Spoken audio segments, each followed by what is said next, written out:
a dying star, a rift in reality, and armor that doesn't belong.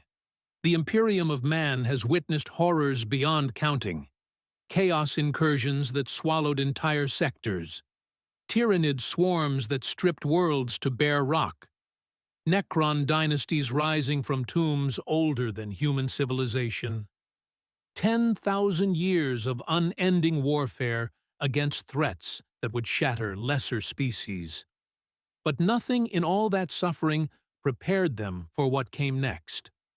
When Tony Stark's experimental quantum drive tore through dimensional barriers and deposited him into the 41st millennium, he brought something the grimdark galaxy had never encountered. A mind that refused to accept the impossible. Technology that evolved faster than faith could suppress. And a stubborn, infuriating belief that problems existed to be solved, not endured. The cold void of space around Segmentum Obscurus rippled with unnatural light. 3 sword-class frigates on routine patrol detected the anomaly first, their auger arrays screaming warnings of warp contamination. Yet the energy signature defied every classification in their ancient databanks. It read neither as demonic incursion nor Xenos technology. The readings made no sense at all. Aboard the lead frigate, tech priests muttered prayers of confusion. Their blessed cogitators struggled to process information that contradicted the fundamental laws they had sworn to uphold. The machine spirits themselves seemed disturbed, cycling through error states that had no designation in the sacred manuals. Then, the rift tore open. It split reality like a wound, bleeding colors that human eyes were never meant to perceive. Ultraviolet, infrared, shades that existed between shades, impossible hues that burned themselves into the retinas of every crew member watching through viewing ports. Through this wound in existence tumbled a single figure, humanoid, encased in crimson and gold armor that gleamed with internal illumination. The design was sleek, efficient, utterly unlike the Baroque brutality of Imperial engineering. No prayers etched into the surface, no skulls mounted on the pauldrons, no purity seals fluttering from every joint, just clean lines and a singular blue-white light pulsing against the figure's chest, like a captured star. Tony Stark regained consciousness to find himself surrounded by ships that looked like Gothic cathedrals had mated with battleships and produced offspring designed by medieval torture enthusiasts. His heads-up display flickered with corrupted data, his AI companion Friday struggling to reboot after whatever catastrophe had just occurred. The last thing he remembered was the quantum tunneling experiment going catastrophically wrong. Reed Richards shouting warnings across the laboratory. Susan Storm throwing up force fields that weren't fast enough. A flash of impossible energy consuming everything. And then this. His suit's systems began cataloging the surrounding vessels. No transponder codes matched anything in his database. The architectural style suggested Earth's medieval period, yet the scale was incomprehensible. The smallest ship dwarfed aircraft carriers. The largest could have housed entire cities within its hull. His sensors detected weapons signatures that registered as primitive ballistic technology, alongside energy readings that defied known physics. Whoever built these ships had access to power sources that made arc reactor technology look like a child's science project. Yet they used that power to fire what amounted to very large bullets.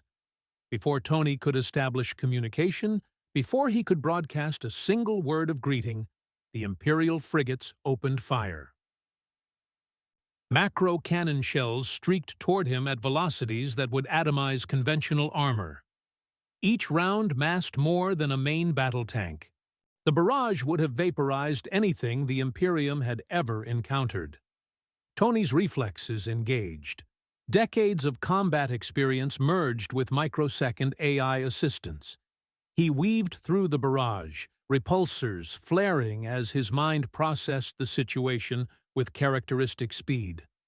Shells passed close enough to register on proximity alerts, close enough to feel through the armor's haptic feedback. These weren't Hydra agents. They weren't Chitauri soldiers.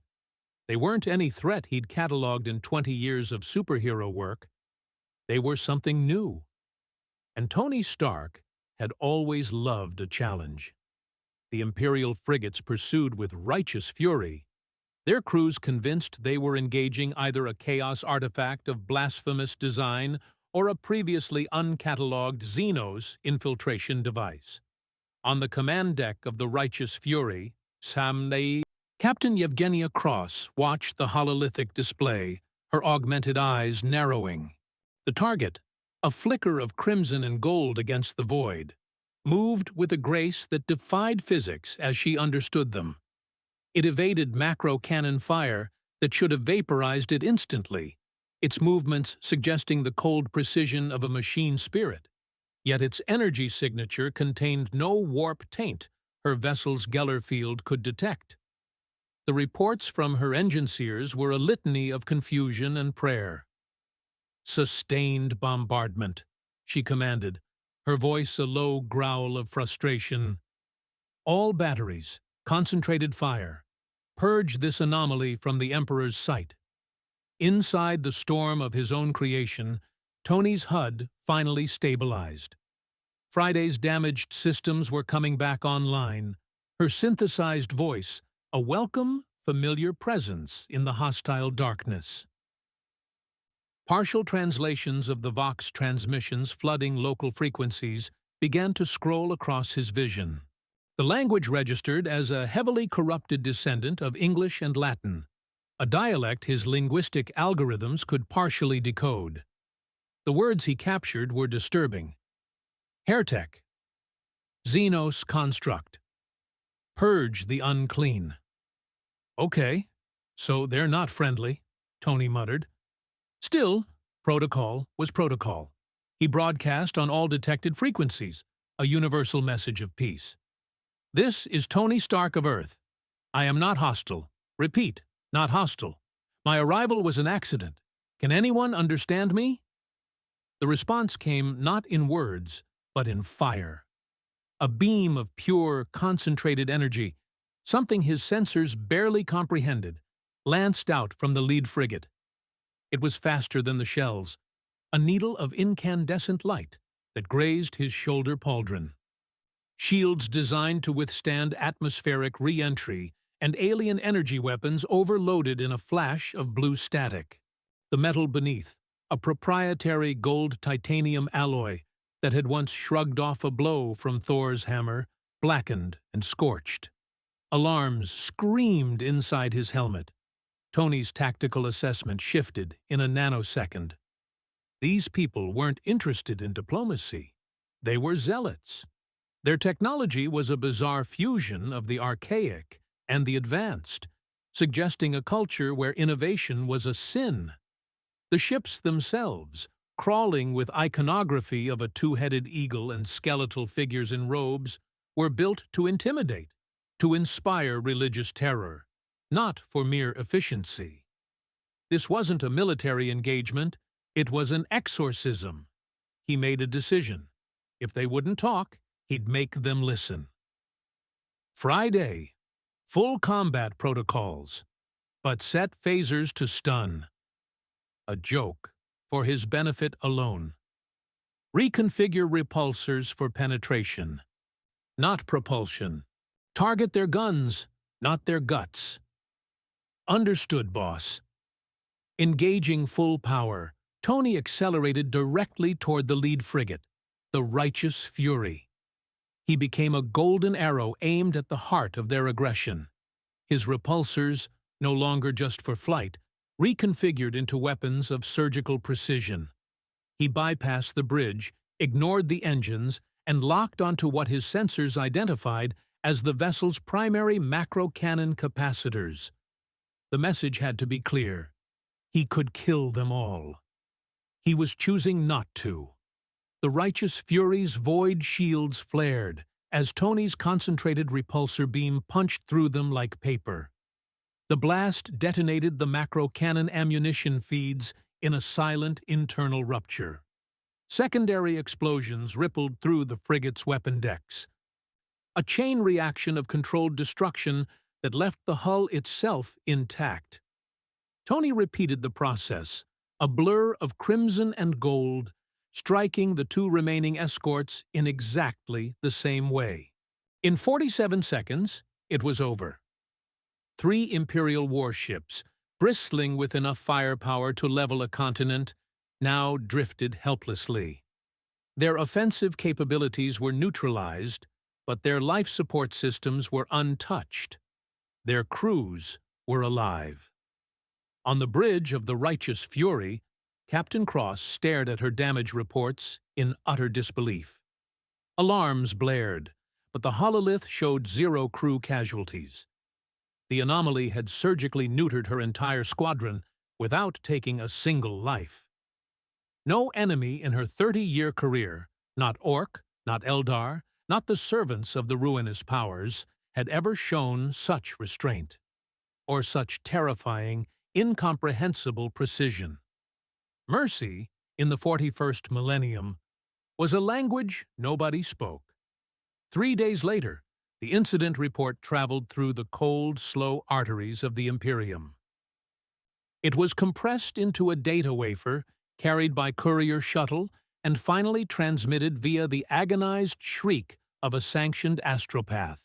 The message found its destination aboard the Whisper of Judgment, a black-hulled cruiser that moved through segmentum obscurus like a scalpel seeking infection.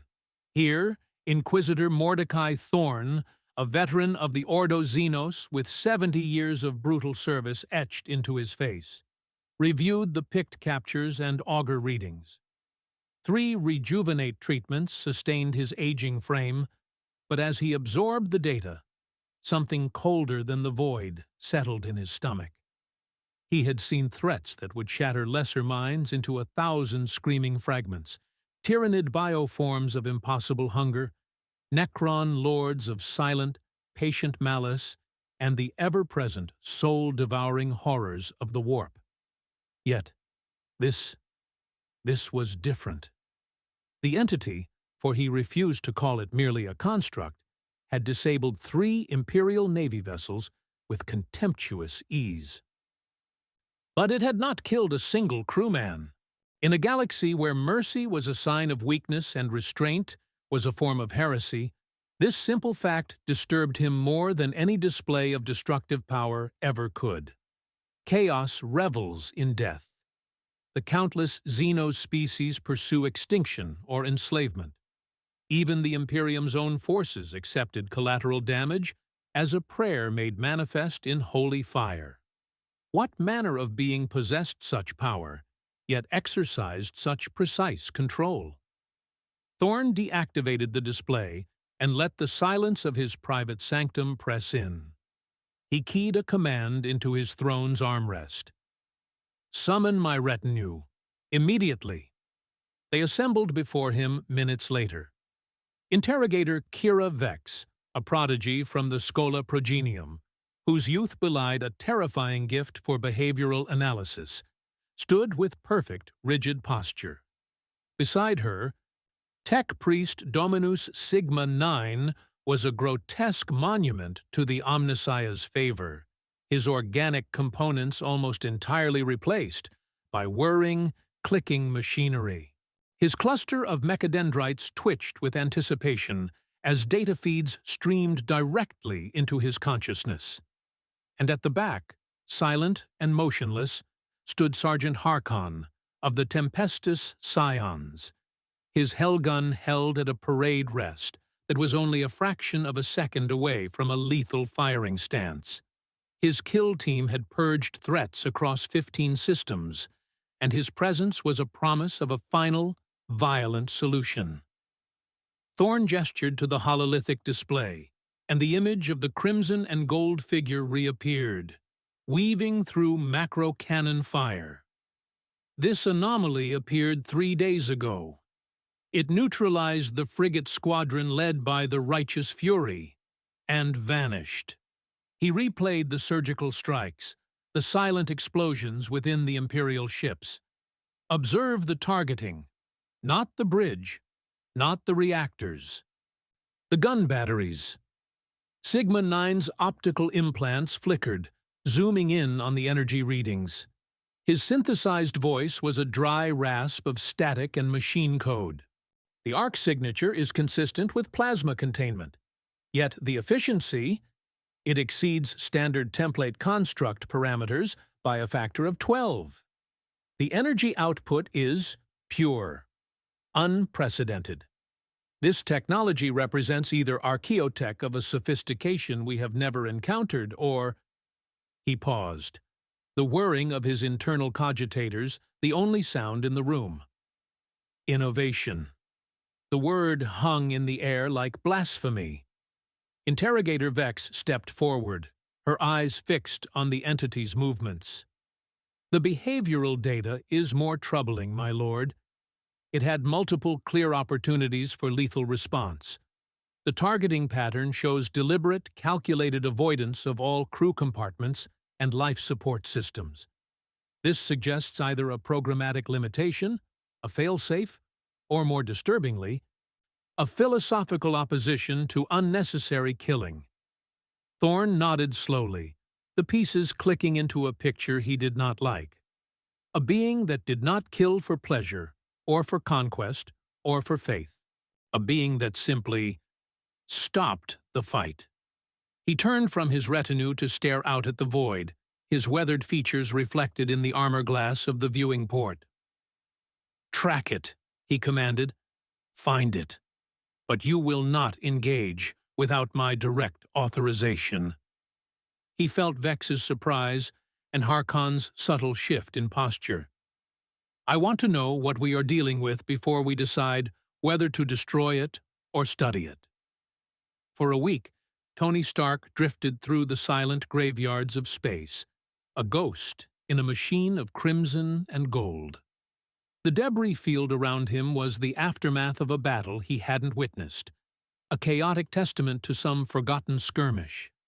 Shattered hull plates, the size of city blocks, tumbled in slow motion alongside the frozen, armored bodies of the dead. His sensors, now partially repaired and jury-rigged with scavenged Imperial components, struggled to process the sheer scale of the carnage. Inside his helmet, Friday's voice, once crisp and clear, now had a faint, ethereal quality, as if she were speaking from the far side of a bad dream. Her translation protocols had improved, drawing from a torrent of intercepted Vox communications and fragmented data scraps salvaged from the floating wreckage. What she was learning, what she was telling him, was painting a picture of a galaxy that made the Chitauri invasion look like a minor border skirmish.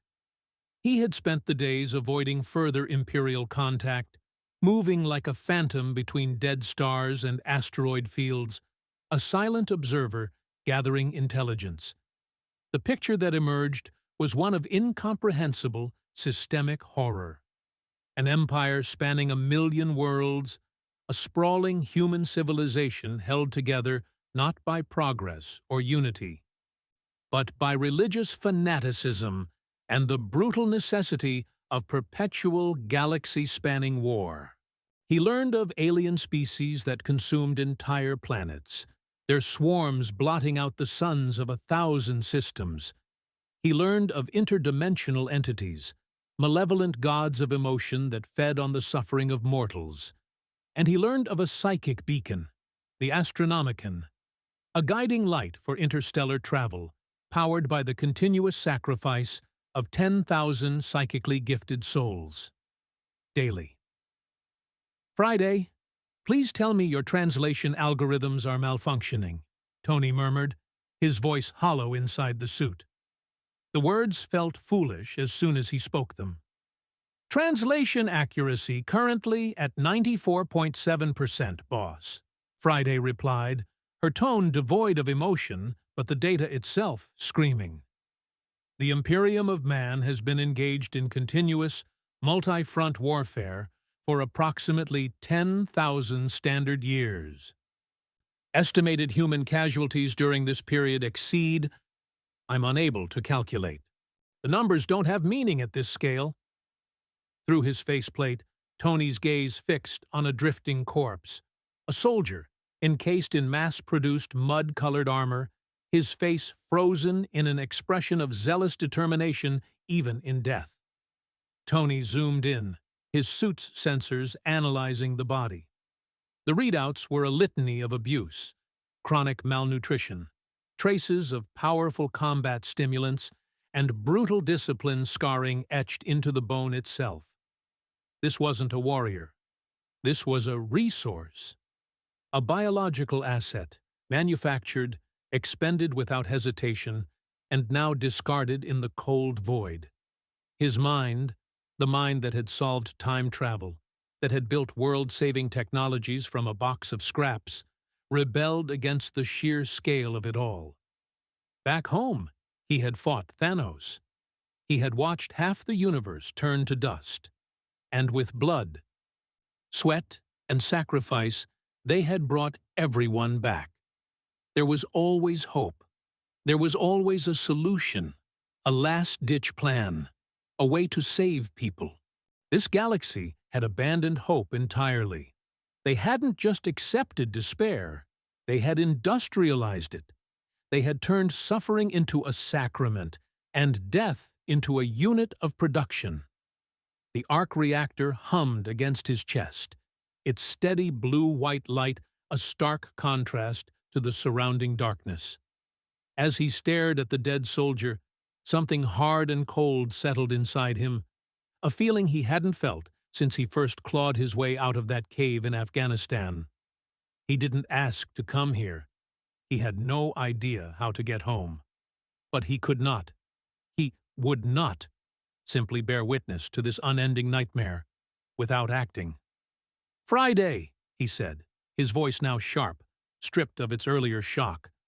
"Begin cataloging Imperial technology. Everything. Weapons, power systems, medicine, ship designs. I want to understand what they have, what they've forgotten, and what they refuse to develop."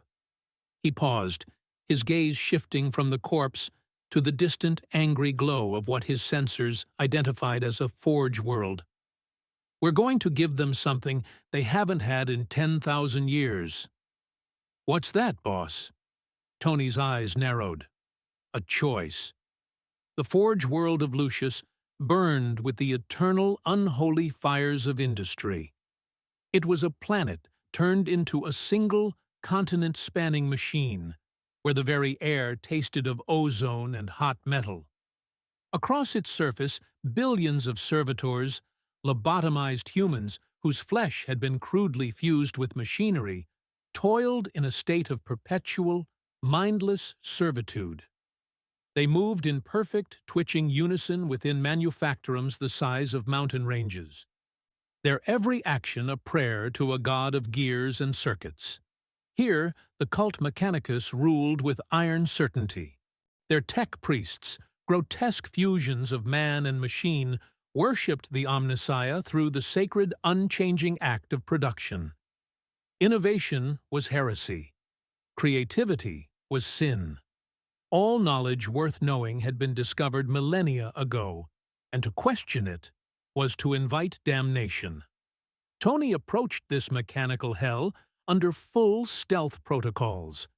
His armor's signature was masked by adaptive camouflage and energy-baffling technology that would make S.H.I.E.L.D's most advanced helicarriers look like gaudy neon signs. He had spent 2 weeks modifying his suit, cannibalizing salvaged components, and integrating his understanding of Imperial systems while maintaining the fundamental superiority of his own designs. The result was a hybrid ghost, a phantom that could fool the casual sensors of this dogmatic empire. He made his entry through the industrial wastelands, the dead zones between the primary hab zones. He moved past towering smokestacks that belched black, chemical-laced clouds into the perpetually shrouded sky, and over rivers of molten metal that flowed in glowing, unnatural channels. The scale defied his earthborn comprehension. This single facility produced more war materiel in a day than his planet's entire military-industrial complex could manage in a year. Yet the inefficiency was appalling, an offense to his engineering soul. Waste heat vented uselessly into the choking atmosphere, creating thermal distortions his sensors could barely process. Power distribution systems, ancient and unmaintained, hemorrhaged energy through archaic transmission methods that bled gigawatts into the earth. The production lines themselves, churning out weapons of brutal effectiveness, used techniques that Earth had abandoned centuries ago. It was the work of giants, performed with the tools of children. He found his target, a data repository, a monolithic archive built like a cathedral. Inside, he interfaced with cogitator systems that responded not to command prompts, but to machine code prayers.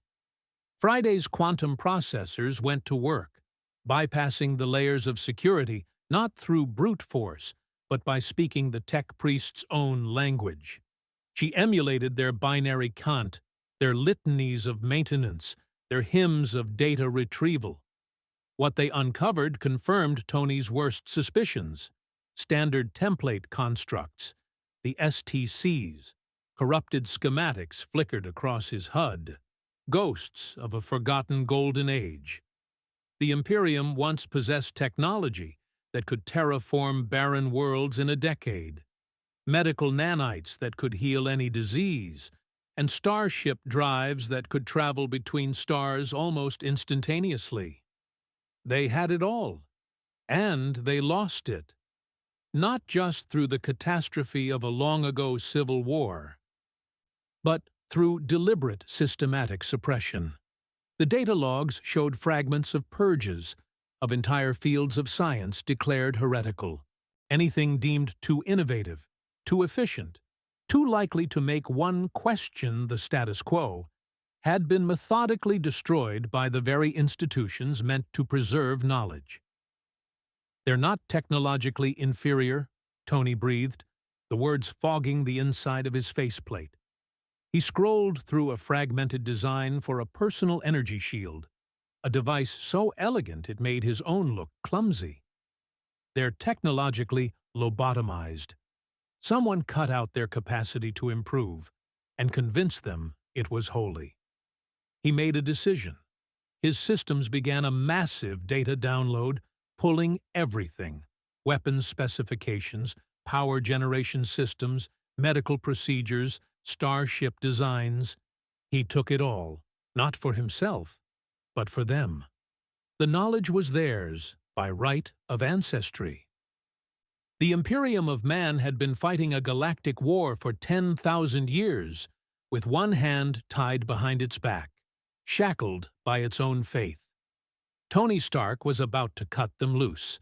The mining colony of Praxis VII existed in a state of perpetual, grinding decay. It was a world poisoned by its own purpose. Radiation from unstable ore deposits seeped into the water, the air, and the very bones of the workers, ensuring a life that was short, brutal, and concluded with the dubious honor of being recycled. Their bodies, broken by labor, would become mindless servitors. Their flesh, rendered down, would become corpse starch. The colony's population of 40,000 knew only this cycle: toil, prayer, and the promise of a gruesome utility in death. The sky was a permanent, bruised twilight, choked with dust that tasted of rust and regret. Into this suffocating misery he arrived. There was no grand announcement, no vox hail from orbit. A crimson and gold figure simply descended from the smog-choked heavens, landing with a quiet, solid impact in the central plaza. The sound was so clean, so unlike the groaning protest of imperial machinery that it was a shock in itself. Workers, skeletal figures in rags and worn void suits, scattered in a wave of reflexive terror. They scrambled for the shadows of corroded hab units, their eyes wide with a fear reserved for demonic incursions or punitive fleet actions. The stranger's armor was an offense to their reality. It was a gleaming, impossible thing, its crimson plates reflecting the sickly yellow light of the failing lumen strips, as if mocking them. The arc reactor set in its chest was not the angry red of a machine spirit's wrathful eye, but a pure, steady blue-white glow that seemed almost warm, a captured star in a universe of dying embers. He didn't speak. He didn't issue threats or demands. Instead, he walked with a purpose that was alien to the shuffling despair of the plaza. His destination was the settlement's primary water reclamation system, a corroded nightmare of weeping pipes and filth-caked filtration units, every joint and valve etched with faded blessings that did nothing to stop the slow trickle of brown, barely drinkable fluid. Specialized tools, impossibly complex and elegant, extended from the armor's gauntlets. And then he began to work. The locals watched from the darkness, a collective gasp held in 40,000 throats. He was dismantling their sacred machinery. He was touching the blessed conduits and sanctified pumps without prayer, without ritual, without a single word of binary cant. It was a blasphemy of the highest order. A local tech adept, his own flesh, a patchwork of crude augmetics and weeping sores, could bear it no longer. He rushed forward. A screech of machine code prayer tearing from his Vox grill, a litany of warnings against tech heresy. He raised a rusted spanner like a holy symbol, ready to strike down the defiler. But he stopped. He froze mid-stride, his metal jaw hanging slack. The water system was changing. The death rattle shudder of the primary pump smoothed into a steady, powerful hum. The groaning pipes fell silent. Flow rates, monitored by a cracked gauge that hadn't moved in a generation, began to climb. And from a spigot that had only ever dripped poison, a stream of perfectly clear water gushed forth, splashing onto the grimy plasteel. The machine spirits, if they existed, were not screaming in agony. They were singing. Within 6 hours, the miracle was complete. The water was pure. Tony had then moved to the atmospheric processors, his tools dancing over their controls, and the acrid metallic taste in the air began to recede. The very air they breathed felt lighter, cleaner. Finally, he turned his attention to the mining equipment. Fabricating new guards, recalibrating drills, and installing radiation baffles that reduced worker exposure by a staggering 70%. He asked for nothing. No worship, no payment, no fealty. Before departing, he approached the stunned overseer, a man whose face was a mask of brutal pragmatism, and handed him a slim data slate.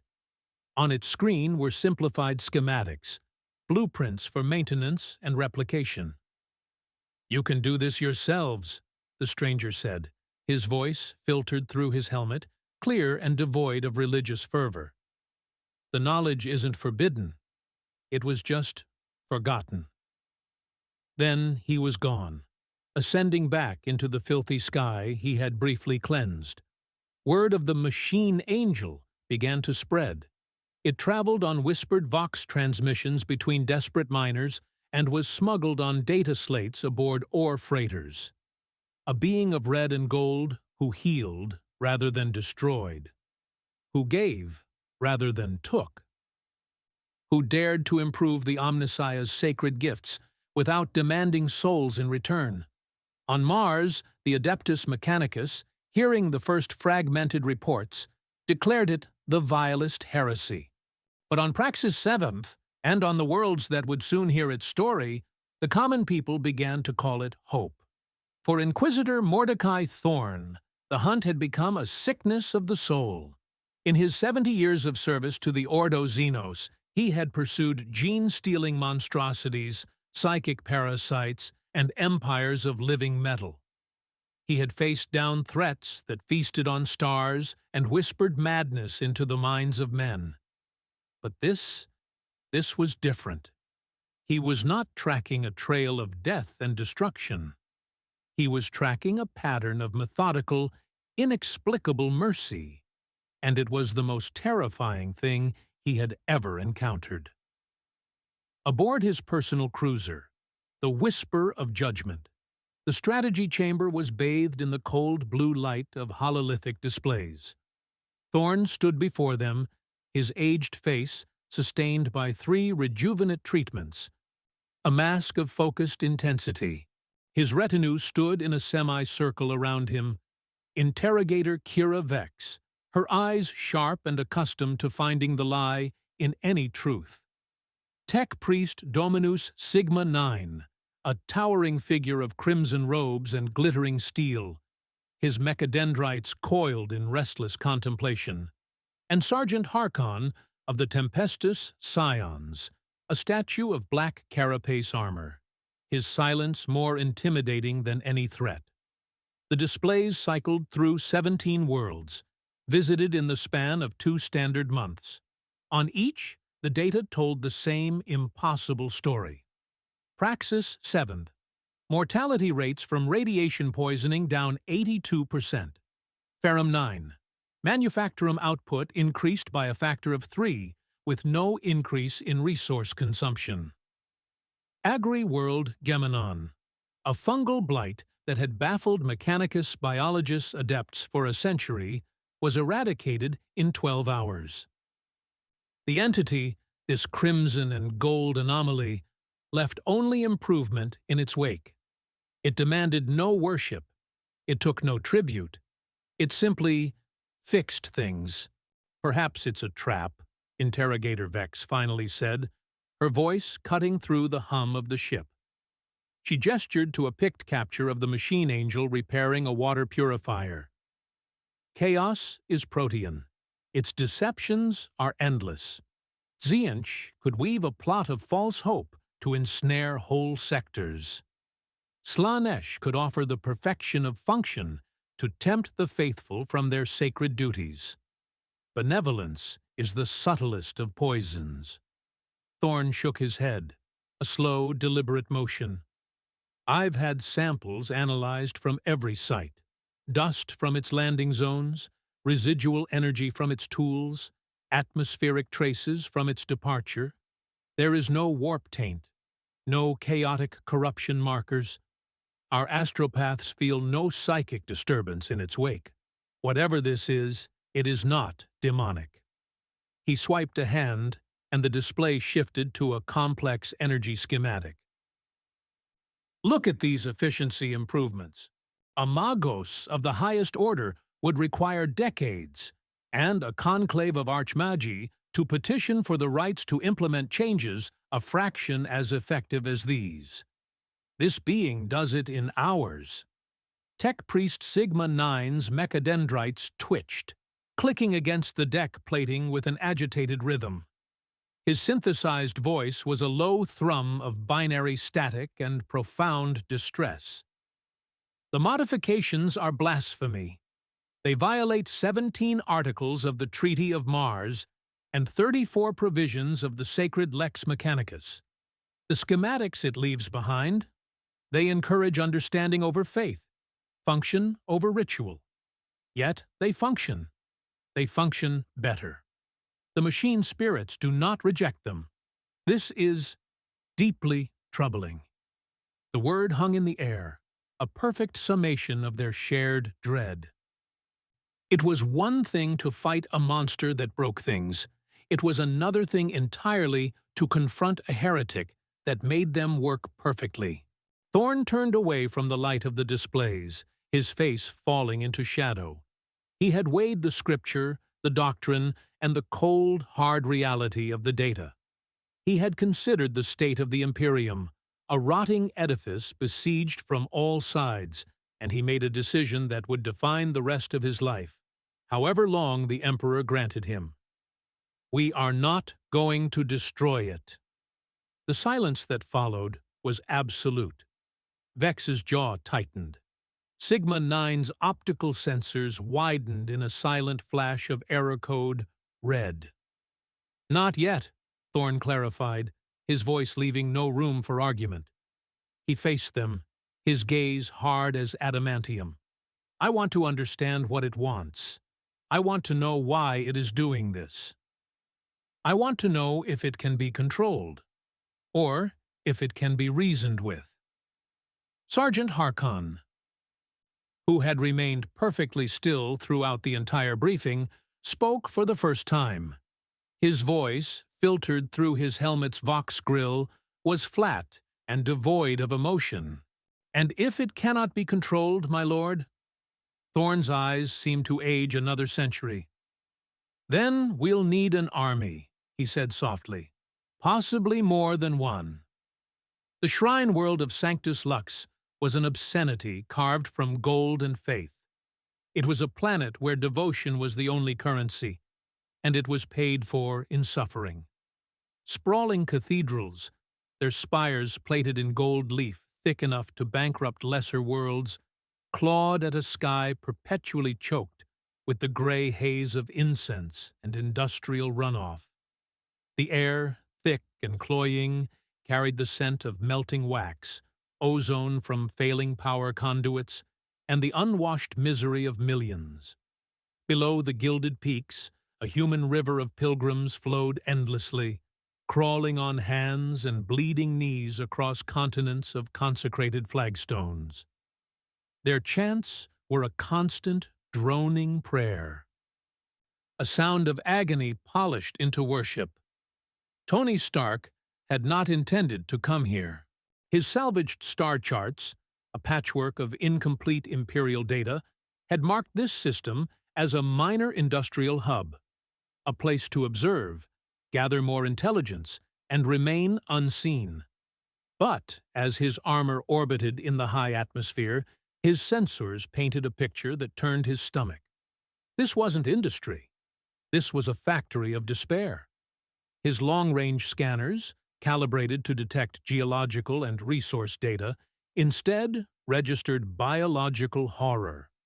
Mass graves, shallow and unceremonious, were dug beneath the pilgrim roads, the remains of the faithful who didn't survive the journey becoming the very foundation for those who followed.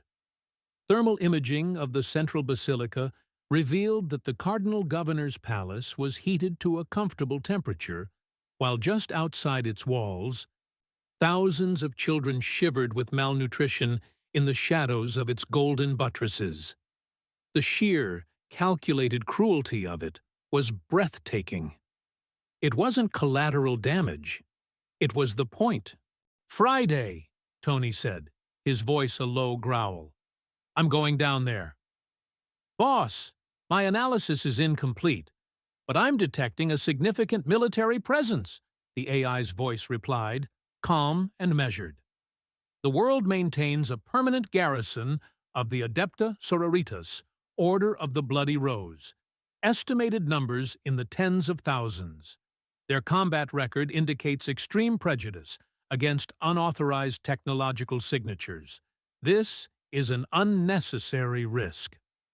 Tony watched a tiny figure on his display, a child, collapse on the road, ignored by the tide of crawling faithful. "I know," he said, the words cold and hard. "I'm not going to fight them." His hands tightened into fists inside their gauntlets. "I'm going to talk to whoever's in charge, if they're willing to listen." His descent was a silent, controlled fall. He broke through the smog layer like a crimson star, his armor gleaming with an inner light that was clean and pure. A stark contrast to the sickly yellow glow of the lumen globes below. He chose the cathedral's main plaza for his landing, a vast expanse of marble where pilgrims offered their final, exhausted prayers. The landing was soft, barely a whisper of displaced air, yet the effect was explosive. The sea of humanity parted. A wave of terror and awe radiated from the point of impact. Pilgrims screamed, scrambling away on broken limbs, their faces a mixture of fear of the unknown and holy terror at the desecration. Within seconds, a disciplined, violent order asserted itself. From the cathedral's archways, figures in crimson and black power armor emerged, moving with brutal efficiency.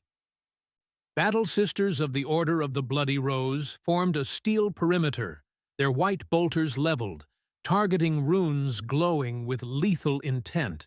A single figure strode forward, her power armor more ornate, bearing the marks of command and countless campaigns. Her helmet retracted with a hiss, revealing a face that was a roadmap of violent faith. A long, pale scar cut from her temple to her jaw, and her eyes, cold and gray as a winter sea, had witnessed and inflicted an eternity of violence in the Emperor's name. This was Canoness Selene. "Identify yourself, construct," she commanded, her voice amplified by her gorget, sharp and clear as breaking glass. "Your presence on this most sacred ground is blasphemy. State your purpose before you are purged." Tony's armor remained still. He could have incinerated them all in less than 10 seconds. The thought was a flicker, a tactical reality he immediately dismissed.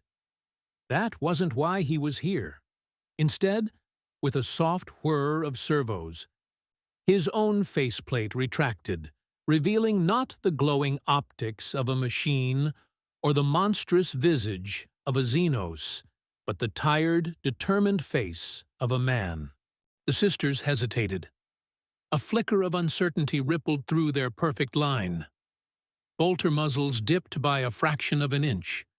They had expected an abomination. They were met with a human.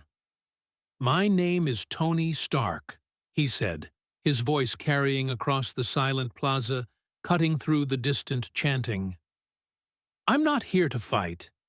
He swept his gaze from the canoness's hard face to the towering golden cathedral, then to the starving, terrified people cowering at the edges of the square. "I'm here to ask why children are dying of hunger within sight of buildings made of gold." Cardinal Vespasian III received Tony in his private oratory, a chamber so saturated with wealth it felt physically heavy. The air was thick with the scent of priceless incense burning in golden censers, and the walls were not painted, but covered in mosaics of polished gems, depicting saints martyring themselves in excruciating detail. Underfoot, a rug woven from the hide of some extinct Xenos beast muffled every footstep. Servitors, their flesh surgically sculpted to express beatific calm, glided silently, bearing trays of food and drink that could have fed a hab block for a year. The cardinal himself was a mountain of crimson and ivory silk, his robes so heavy with embroidered gold thread and inset jewels that he seemed more a living idol than a man. Yet, the eyes that regarded Tony were not dull with decadence, but sharp, intelligent, and lit with the unblinking fire of absolute faith. Tony began, foregoing his usual bravado for the measured tones of a man addressing a board of directors. He presented his case with the stark, irrefutable logic of an engineer. He laid out the numbers, the mass of the gold used on a single, non-structural spire, and the tonnage of grain that gold could purchase from a nearby agri-world. He spoke of the pilgrim mortality rate, a staggering figure that could be reduced by 90% with rudimentary triage stations and water purifiers. He spoke not of heresy or morality, but of inefficiency, of waste, of preventable human loss. He appealed to the cardinal as a planetary governor, a custodian of his people. The cardinal listened with the patient, condescending stillness of a man hearing a child explain a flawed and simplistic view of the universe. When Tony finished, Vespasian smiled, a serene, pitying expression that did not reach his fervent eyes. "You speak of efficiency as though it were holy," he said, his voice a rich, resonant baritone that filled the chamber. He gestured with a hand heavy with rings, indicating the splendor around them. "The God Emperor does not require efficiency. He requires devotion.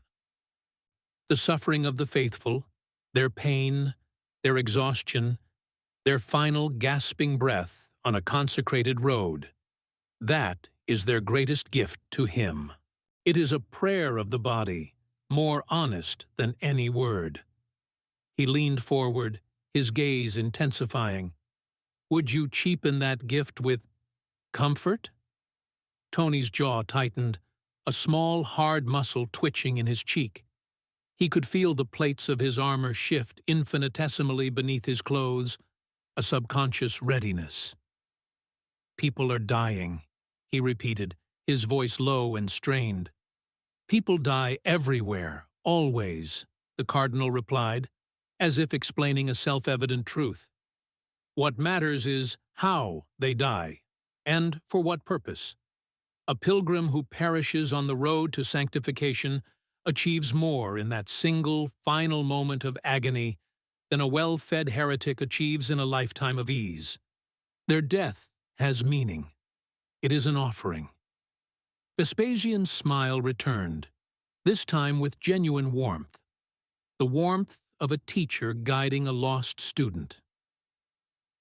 "You clearly possess great gifts, stranger. Power that defies our understanding. Do not waste it on the fleeting misery of the flesh. Submit your talents to the ecclesiarchy's guidance. Let us show you how to truly serve. Imagine the cathedrals we could build, the faith we could inspire. Perhaps you too can learn the Emperor's true purpose." The audience was over. Tony gave a stiff, formal nod. There was nothing more to say. He had come looking for a partner, for a leader who simply needed the right tools to fix a broken system. Instead, he found a priest of a death cult, a man who saw cruelty not as a bug in the system, but as its most sacred feature. He turned and walked from the chamber, the silence of his departure a stark contrast to the cardinal's ringing pronouncements. He didn't speak again until he was clear of the cathedral, soaring high above the golden spires and the crawling masses. The cold of the upper atmosphere felt clean on his faceplate. The sheer, unblinking insanity of it all had settled in his gut like a block of ice. He had hoped for allies. He had hoped for reason. He had been a fool. "Friday," he said, his voice stripped of all warmth, leaving only the hard, sharp edge of steel. "Change of plans. We're not going to work within their system." He looked down one last time at the planet of gilded horror, a monument to institutionalized cruelty. "We're going to build something better outside of it." The industrial world of Ferrum 7 was a planet of perpetual grinding noise. In the depths of its primary hive manufactorum, a forgotten sub-level geothermal vent chamber served as a cathedral for the damned. Here, a small group huddled, their whispered conversations lost in the rhythmic, planet-shaking thud of continent-sized stamping forges miles above. They were the reformist underground, tech adepts and forge workers who had committed the ultimate sin. They believed the Omnissiah's works could be made better. Their secrecy was a prayer against discovery, for the Mechanicus did not suffer its catechisms to be questioned. When Tony Stark appeared at the chamber's entrance, his armor absorbing the dim light, they froze. They had expected an inquisitorial purge or a Skitarii kill team, not this silent crimson and gold anomaly. Their leader stepped forward. She was Magos Vela, and her face was a roadmap of heretical conviction. Where biological eyes should have been, two crudely fashioned optical lenses sat in scarred sockets, flickering and whirring as they struggled to focus. She had built them herself after her original sanctioned augmetics were ripped out as punishment for the crime of optimizing a production line without the proper rights. Her synthesized voice, rough and crackling, cut through the sudden silence. You are the one they speak of, the machine angel, or the heretic. Which is it? Tony's faceplate retracted. The quiet hiss of its seals, an alien sound in this place of groaning iron. He looked at the assembled group, at their worn tools, their malnourished frames, the desperate hope warring with ingrained terror in their eyes. He walked past Vela to a broken cogitator terminal, a machine that had been silent for a decade, despite countless prayers and applications of sacred oils. "Let's find out," he said. Tools of light and hard metal filigree extended from his gauntlet. He didn't chant, he didn't anoint, he simply worked. In 90 seconds, the terminal whirred to life, its screen glowing with crisp, clean data. Vela's followers gasped. One fell to his knees, muttering about a miracle, but Vela only stared, her crude optics struggling to process the impossible. "How?" her voice box rasped. "You modify without prayer. You innovate without ritual. You improve without permission. The machine spirits. How have they not rejected you? How have they not torn your soul from your flesh for this blasphemy?" Tony turned from the humming terminal, his expression serious. He took her question not as a challenge, but as a genuine, soul-deep inquiry. "Where I come from, we don't have machine spirits," he said, his voice quiet but clear. The concept landed in the chamber with the force of a physical blow. "We have technology. We have tools. They work because of physics, because of engineering, because of natural laws we came to understand. The machines don't have souls to please. They have functions to perform. They do whatever we build them to do." The idea was so profoundly alien that several of the younger adepts recoiled, their faces a mask of confusion and horror. They clutched the cog-toothed symbols hanging around their necks, as if to ward off a demon. To them, a machine without a spirit was a corpse. What Tony described was not a miracle. It was necromancy. But Vela did not recoil. She stepped closer, her self-made eyes fixed on Tony's face, searching for a truth her entire life had denied her. Tony raised his hand, and a data slate materialized in his palm. He offered it to her. "This is for you," he said. He activated it, and holographic schematics bloomed in the dusty air between them. They were not impossibly advanced, not filled with alien geometries. They were simple, elegant, and revolutionary. A power coil design that could triple their forge's energy output from the same fuel. A filtration method for water reclamation that was 99% effective. A diagnostic routine that could predict equipment failure before it happened, saving lives. "This knowledge was yours," Tony told the silent, staring group. "Your ancestors created it, long before they were taught to fear it. Your institutions took it from you, buried it, and called the ignorance holy. I'm just returning what was stolen." Vela reached out a trembling, mechadendrite-tipped hand, her fingers tracing the lines of light in the air. The schematics for a simple, efficient atmospheric scrubber, a device that could stop the slow poisoning of 1 billion workers. She stared at it, her crude optical implants whirring frantically, and for a moment the only sound was the distant, rhythmic pounding of the world above. "You're offering us heresy?" she whispered, her voice box crackling with an emotion it was never designed to convey. Tony looked from her to the faces of her followers, a congregation on the precipice of a new, terrifying faith. "I'm offering you survival," he said.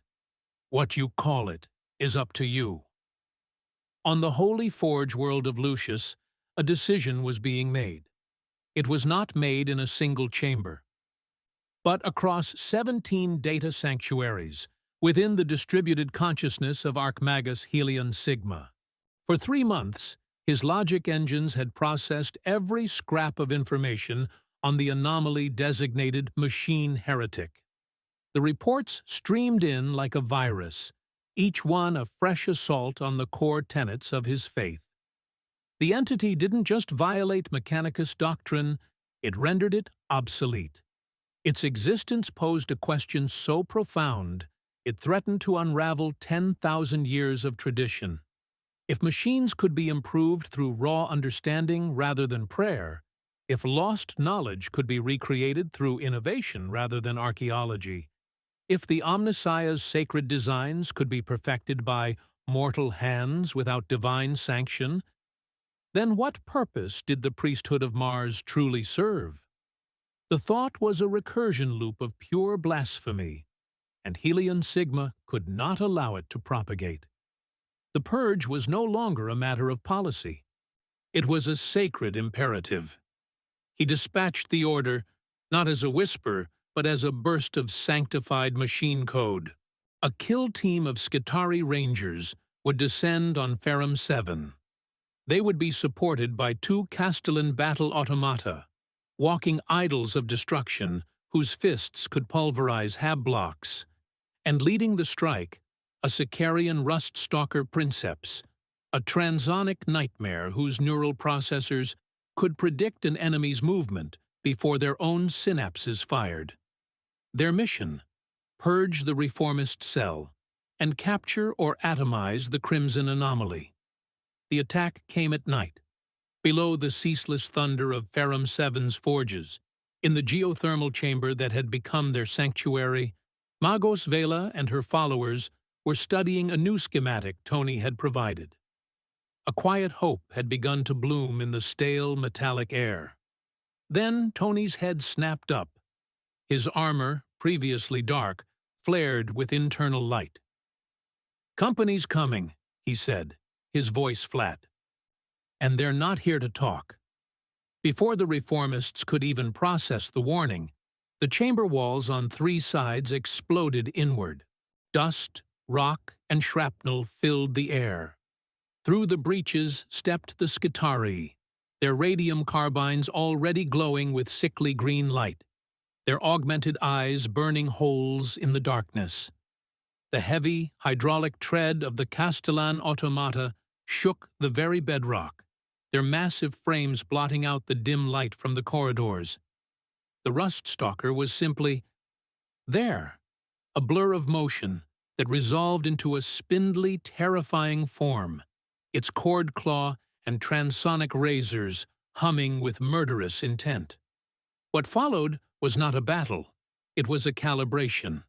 The Skitarii were elite, their reflexes and targeting solutions a testament to Mechanicus artifice.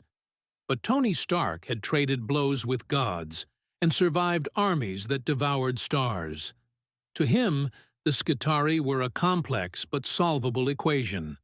Their targeting locks, which should have been inescapable, dissolved into static against his suit's countermeasures. His repulsors, no longer set to mend, fired precise, concussive blasts that didn't vaporize the Rangers but shattered their weapons and sent them sprawling with overloaded augmetics. The Ruststalker Princeps lunged, its predictive combat loom calculating 1,000 perfect kill strikes. It saw Tony's next move before he made it, but it couldn't see Friday's counter-calculations. The suit sidestepped a blow that should have been unavoidable, catching the Ruststalker's arm and discharging a targeted electromagnetic pulse that sent the assassin into violent, spasming convulsions. Then the Castellans charged. They were mountains of ceramite and fury, their programming reduced to a single command: obliterate. The first one reached him, its power fist, large enough to crush a tank, swinging in a devastating arc. Tony didn't block it. He met it. His armor groaning as he caught the colossal limb, planting his feet and rerouting the machine's own unstoppable momentum. He spun, a crimson and gold blur of impossible physics, and used the first automaton as a bludgeon. The two god machines collided with a sound that was not metal on metal, but the shriek of a world breaking. The second Castellan was annihilated, its chassis imploding. The first, its primary weapon arm torn from its socket, was hurled into the far wall with enough force to crack the foundations of the manufactorum. It lay still, its optical sensors flickering out. 4 minutes. The fight had lasted 4 minutes. The chamber was a ruin of shattered rock and sparking machinery. The elite kill team was neutralized, twitching and broken, but alive. Tony stood in the center of the devastation, his arc reactor casting a steady blue-white light over the scene. He hadn't just defeated them, he had dissected them. Magos Vela and her followers, huddled behind a ruined console, stared with a new kind of fear. They had seen the machine angel. Now, they had seen the god of war that lived inside the machine. And the message to the Mechanicus, echoing across the silent void, was brutally, terrifyingly clear. The heretic had teeth. The confrontation was set for a dead rock in an unclaimed system. The moon was a barren sphere of gray dust and shattered craters, deliberately chosen by the Inquisitor for its absolute neutrality. There was no cover, no atmosphere to distort sensors, no advantage for either party. Tony arrived first, his armor a slash of defiant color against the monochrome landscape. He stood motionless, a silent sentinel, while Friday ran 1,000 threat assessments on the empty void.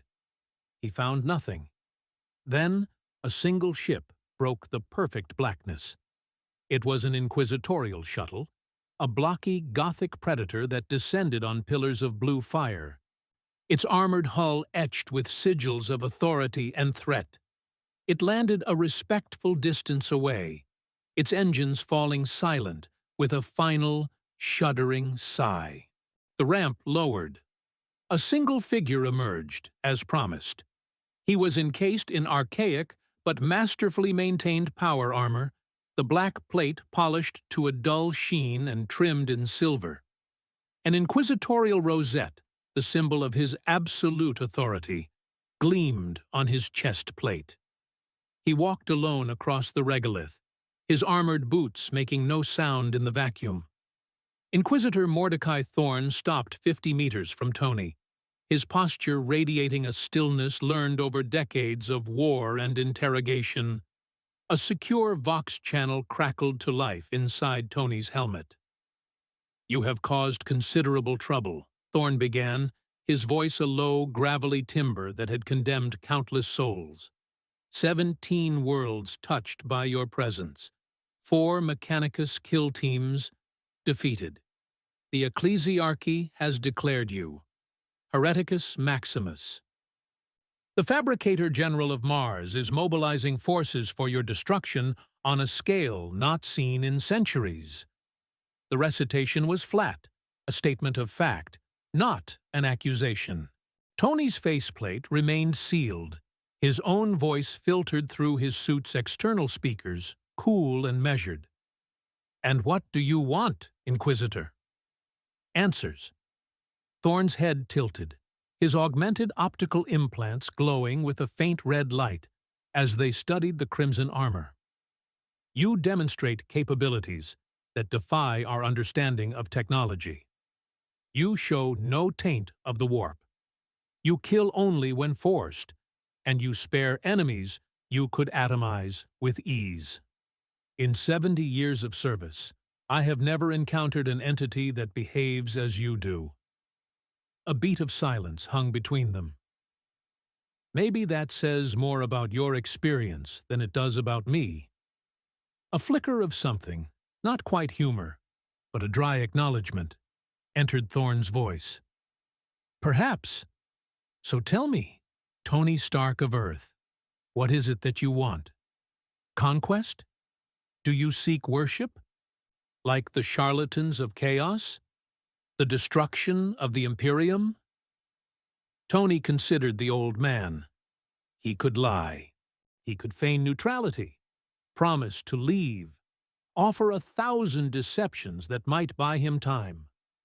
But something in the Inquisitor's directness, in the sheer, weary pragmatism of his stance, suggested that the truth might be the most effective weapon. "I want to help," Tony said. The words simple, but carrying the full weight of his conviction. "Your people are suffering. They're dying by the billions for causes that don't require death, in wars that could be won with better tools. Your technology has stagnated for 10,000 years because you've convinced yourselves that improvement is a sin. Your enemies grow stronger while you tear yourselves apart over doctrine and dogma." The Inquisitor processed this, his silence more profound than any shout. "And you believe you can fix this? A single man in a suit of armor can mend a galaxy broken for millennia?" "I believe I can try," Tony shot back, taking a half-step forward. The arc reactor on his chest pulsed with a steady, defiant light. "The real question is whether you're going to let me, or whether you'll waste both our time trying to destroy me for it." The negotiation was not a matter of minutes, but of 17 grueling hours. On the dead moon, under the silent gaze of 1 billion uncaring stars, the two figures remained. The sun of this forgotten system rose and set twice, its weak light crawling across the gray dust, tracing the long shadows of the Inquisitor and the Machine Man. Inside their respective armors, they were locked in a war of logic, philosophy, and brutal pragmatism. Thorn was no fool. He was not a wild-eyed fanatic who saw heresy in every shadow. He had survived 7 decades in the Inquisition precisely because he knew when doctrine had to bend to the crushing weight of reality. And the reality was this: the Imperium was dying. It was a great, magnificent beast bleeding out from 1,000,000 wounds, rotting from the inside while its enemies gathered to feast on the corpse. What Thorn proposed was not simply alliance, it was treason of the highest order, a heresy that would see him burned on a pyre a mile high if it were ever discovered. Yet, it was also the only rational option left. He laid out the data his retinue had compiled, hololithic displays shimmering in the void between them, charts showing the Imperium split in two by the Great Rift, projections of Tyranid hive fleet movements, reports on the increasing frequency of demonic incursions. The status quo was a slow, grinding death sentence for the human race. "You would operate outside the official structure," Thorn stated, his voice a low rasp, "a ghost. You will continue your work among the reformist cells, the desperate populations, the worlds on the brink. I will provide you with intelligence. I will tell you where your intervention can do the most good, and which sectors are so riddled with corruption that they are beyond saving. I will warn you when the dogs of the Mechanicus or the ecclesiarchy are closing in. And, in return," Tony's voice was steady, probing, "in return, you will provide me with understanding, the principles behind your technology, not the full designs, I am not so foolish as to ask for that, but insights, schematics that can be simplified, adapted. I will introduce them through my own channels. They will be miraculously recovered archaeotech, a lost STC fragment discovered on a dead world, a blessing from the Omnissiah revealed to a loyal Magos. The institutions will accept it, because they are desperate for good news, and too arrogant to believe it could be new." Tony was silent for a long moment, processing the sheer audacity of the plan. He was being offered a map through the minefield of imperial politics, guided by one of its most ruthless players. "You understand what you're risking," he said, the words stripped of all irony. "If this comes out, they'll execute you in ways I probably can't even imagine." A dry, mirthless chuckle echoed over the Vox. "I have been executed twice already. Rejuvenate treatments are a wonder of the age." The humor vanished as quickly as it came. "Besides, I have read the projections of my most trusted logisters. Without a significant paradigm-altering event, the Imperium has perhaps 3 centuries remaining. Less if the Great Devourer arrives in force. Less still if Abaddon achieves another major victory. Your arrival is that event. To ignore it out of doctrinal purity would be the greatest heresy of all." The alliance was sealed not with an oath, for neither man trusted such empty rituals. It was not sealed with a contract, for such a document would be nothing more than a death warrant. It was sealed with a shared, silent understanding in the cold vacuum of space, a mutual recognition of the abyss, and a shared, desperate resolve to build a bridge across it. Inquisitor Mordecai Thorne, servant of the Golden Throne, became Tony Stark's window into the soul of the Imperium, and Tony Stark, the man who shouldn't exist, became Thorne's impossible secret weapon. What neither of them could know, as they finally parted ways and their ships ascended into the black, was that their unholy alliance had not gone unnoticed. In the roiling, non-Euclidean hellscape of the warp, their pact had created a ripple, a new, fascinating variable in the great game. And forces far older and more vast than the Imperium of Man had turned their collective gaze upon the mortal from another reality. In the realm of chaos, where time is a lie and reality is a fever dream, 4 entities of impossible vastness felt a tremor. It was not a physical event, not the death of a star or the birth of a species, but something far more subtle and infinitely more interesting. In this tempest of raw emotion, where thought and deed are one and the same, something had appeared that did not belong. It was a note played in a key that had never before existed, a color unseen in a spectrum of infinite hues. Tzayanch, the changer of ways, perceived the anomaly first. His attention, normally fractured across 1 billion different schemes and 1 trillion possible futures, snapped into focus. Across the great, tangled tapestry of fate that he wove and unwove for his own amusement, a new thread had appeared. It was a line of pure, defiant crimson and gold. And it moved with its own volition, cutting across the patterns he had so carefully laid. It was not a thread of his making. The other powers, his eternal brothers and rivals, sensed his sudden, singular interest, and turned their own gazes from their endless obsessions toward the material realm. They observed Tony Stark with a curiosity that, for beings of their age, was a novelty in itself. Khorne, slumped on his throne of brass and bone, felt the echoes of the stranger's violence. He tasted the destruction of the Mechanicus kill teams, the precise and bloodless disabling of Imperial frigates, and he felt disappointment. The violence was cold, efficient, and passionless. There was no rage to fuel it, no glorious berserker fury. The Crimson Warrior fought not as a sacrament to slaughter, but as an engineer solving a problem.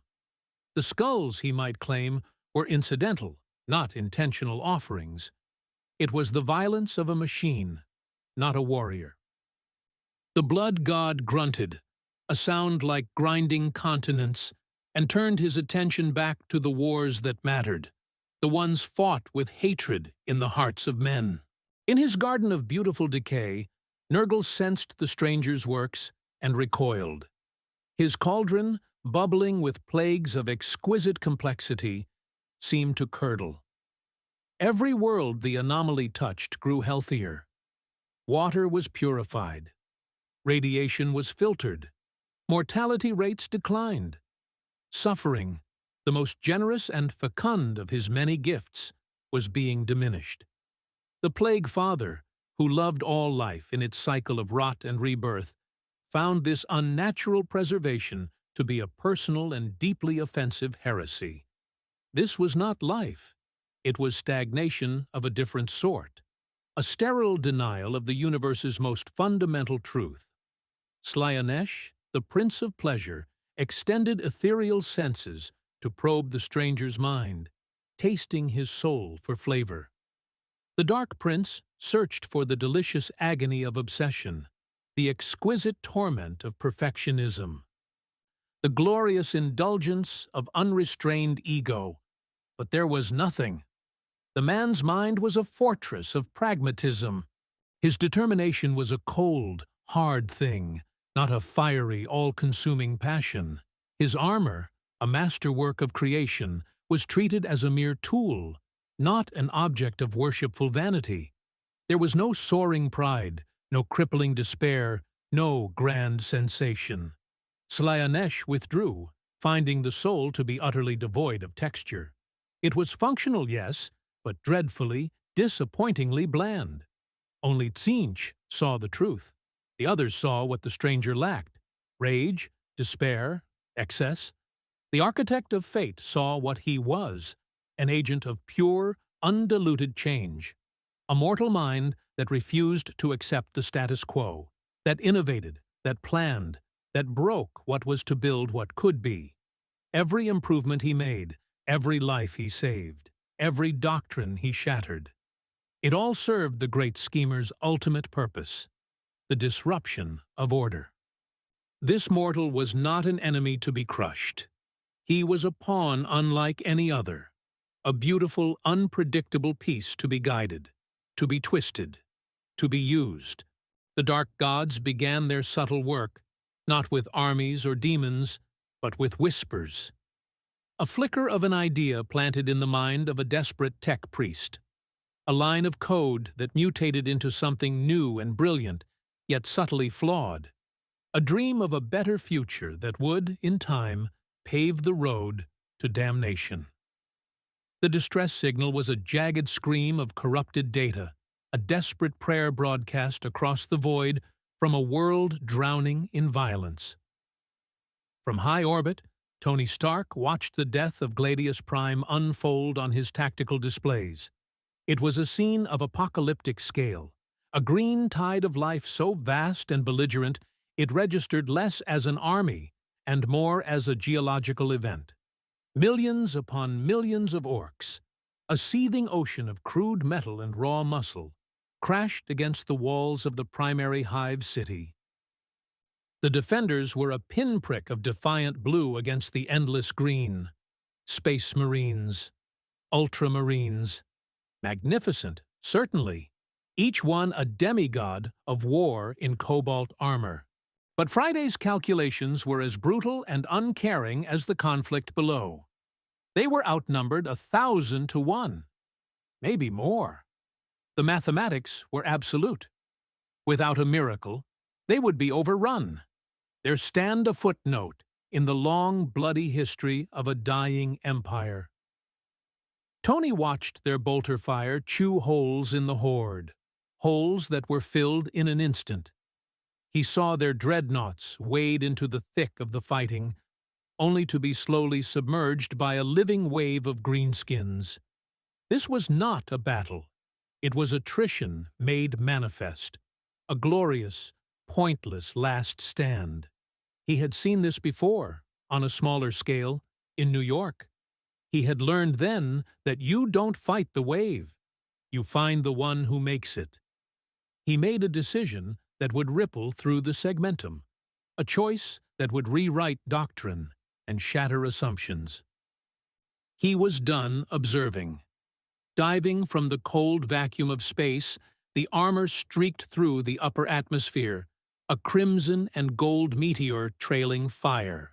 He entered the battle not with a roar of engines, but with the clean, sharp hum of repulsors.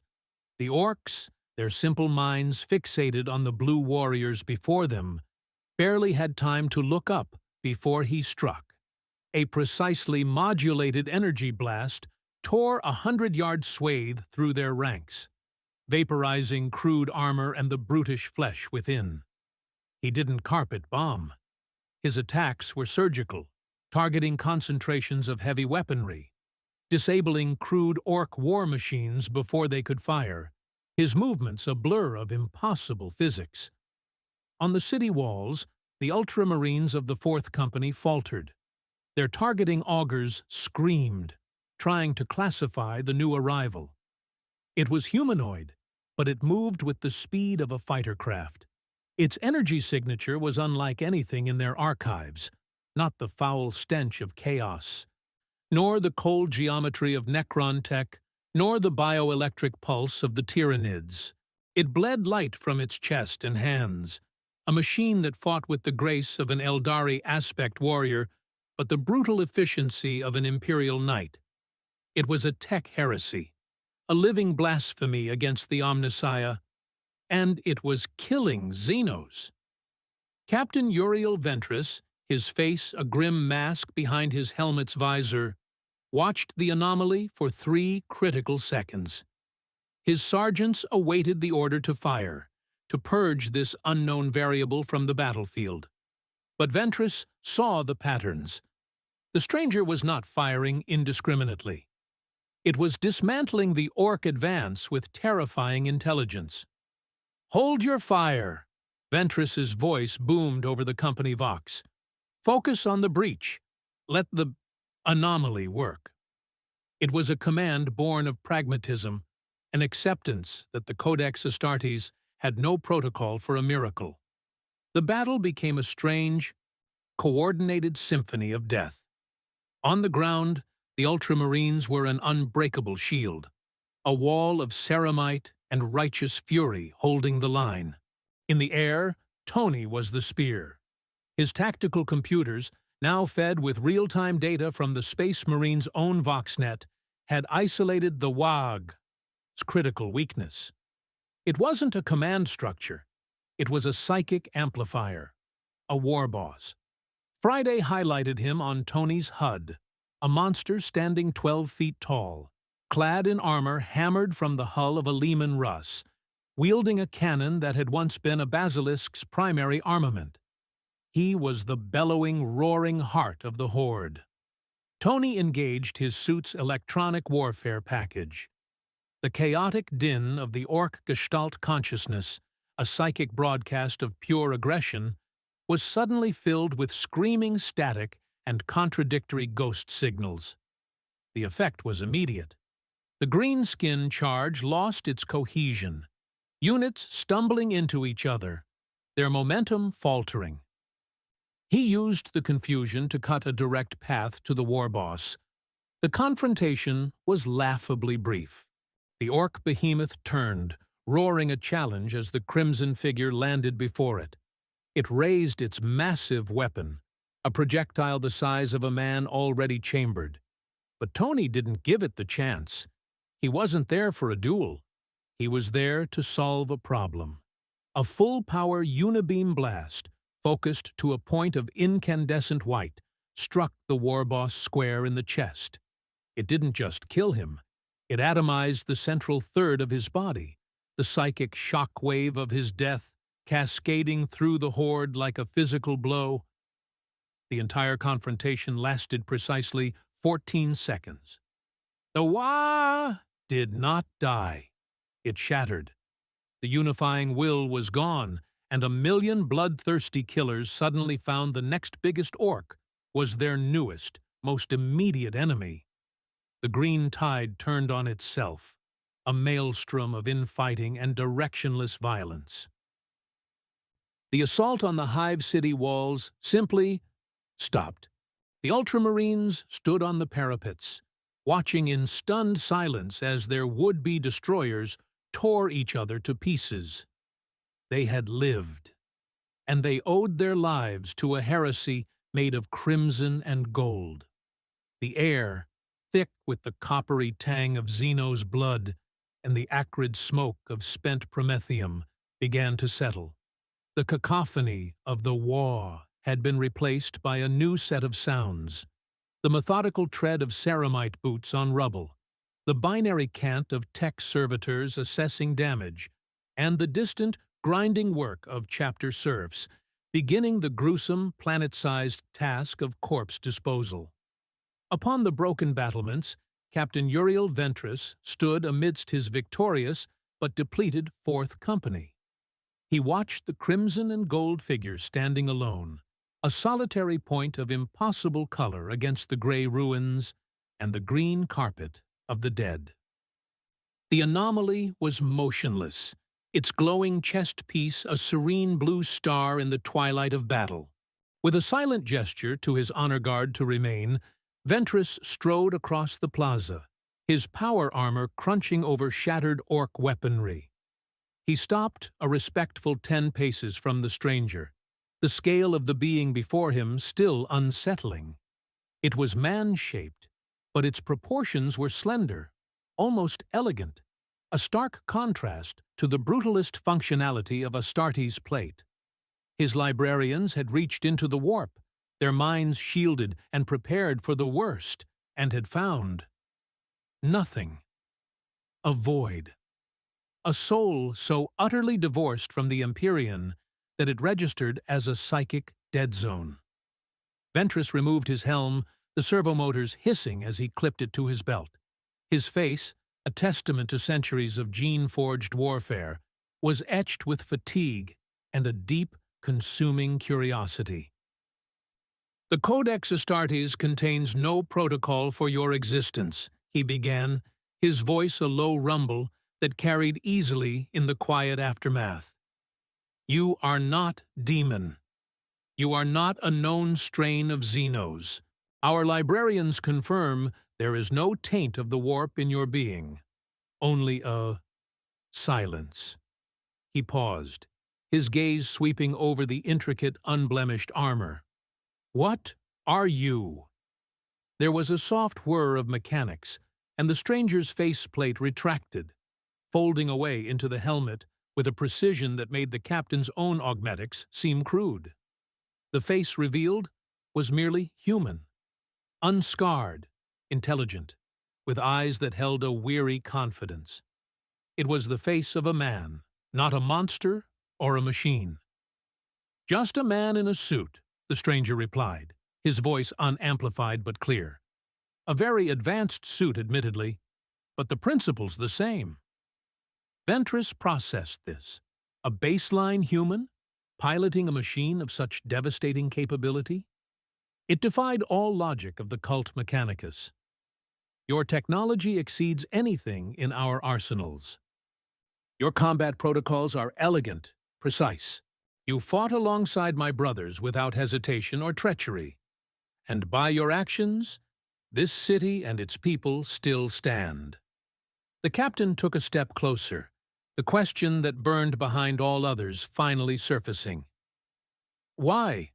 The man, Tony Stark, he had called himself over the Vox, let out a short, tired breath. He gestured with an armored hand, not at Ventress, but at the sprawling hive city behind him, its spires still standing against the polluted sky. "Because people were dying. Because I could help. Because—" He turned his gaze to the battlefield, to the millions of orc bodies being bulldozed into corpse pits by hulking machinery. "This is what I do. Where I come from, people with power have a responsibility to protect those without. It's not a perfect system, but it works a hell of a lot better than just watching the galaxy burn." He then looked directly at Ventress, his human eyes holding the gaze of the transhuman warrior. "I've seen a dozen of your worlds now. I see technological stagnation you celebrate as faith. I see cruelty you've institutionalized as prayer. You waste lives and resources on a scale that my universe would find incomprehensible, all while enemies like this are at your gates." The critique was blunt, a heresy spoken aloud to a son of Macraga. A lesser space marine would have reacted with violence, but Uriel Ventress was not a lesser marine. He listened, his expression unreadable, as he considered the stranger's words against the brutal calculus of his own reality. To his own profound surprise, he found no falsehood in the assessment. The Lord Commander, Robuta Gilliman, has said similar things, Ventress admitted, his voice dropping as if sharing a state secret. Quietly, and only among those he trusts. The Imperium my gene-father built is not the Imperium he intended to leave behind. He saw the stranger's eyes sharpen at the name, a flicker of recognition. But 10,000 years of dogma is a fortress more difficult to assail than this hive. Change comes slowly, when it comes at all. Tony filed the information away, a critical piece of a puzzle he was only beginning to understand. A Primarch, a leader who questioned the status quo. It was the first glimmer of strategic hope he had encountered in this entire nightmarish reality. He had an ally he didn't even know existed. He had a name, Guilliman. On Mars, beneath a sky of permanent rust-colored haze, the Fabricator General of the Adeptus Mechanicus presided over a conclave of his most senior magi. The chamber was a perfect sphere of polished obsidian, its walls inscribed with glowing binary that flowed in endless, silent rivers of data. There was no throne. Zagreus Kane did not require one. His consciousness, distributed across 17 data sanctuaries and 100 redundant cogitator shrines throughout the sacred ring of iron, was the chamber itself. His voice emanated not from a single point, but from 1,000 vox emitters embedded in the walls, a synthesized chorus that spoke with the cold finality of absolute logic. Before the assembled magi, whose flesh had long since been surrendered to the pursuit of blessed machinery, a hololithic display shimmered. It cycled through images compiled from 100 worlds. It showed the crimson and gold anomaly landing on Praxis 7th, its hands moving with heretical speed over a water purifier that now functioned beyond its STC parameters.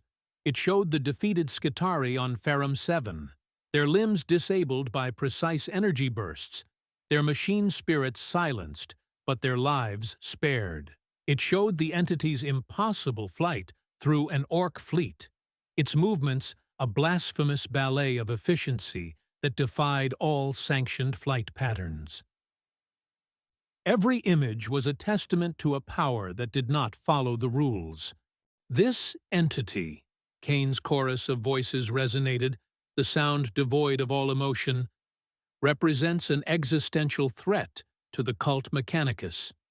A threat more fundamental than the Xenos, more insidious than the archenemy. The hololith froze on a close-up of Stark's faceplate retracting, revealing the unaugmented human beneath. Not through violence alone. Violence can be met with violence, but through the dissemination of a catastrophic idea.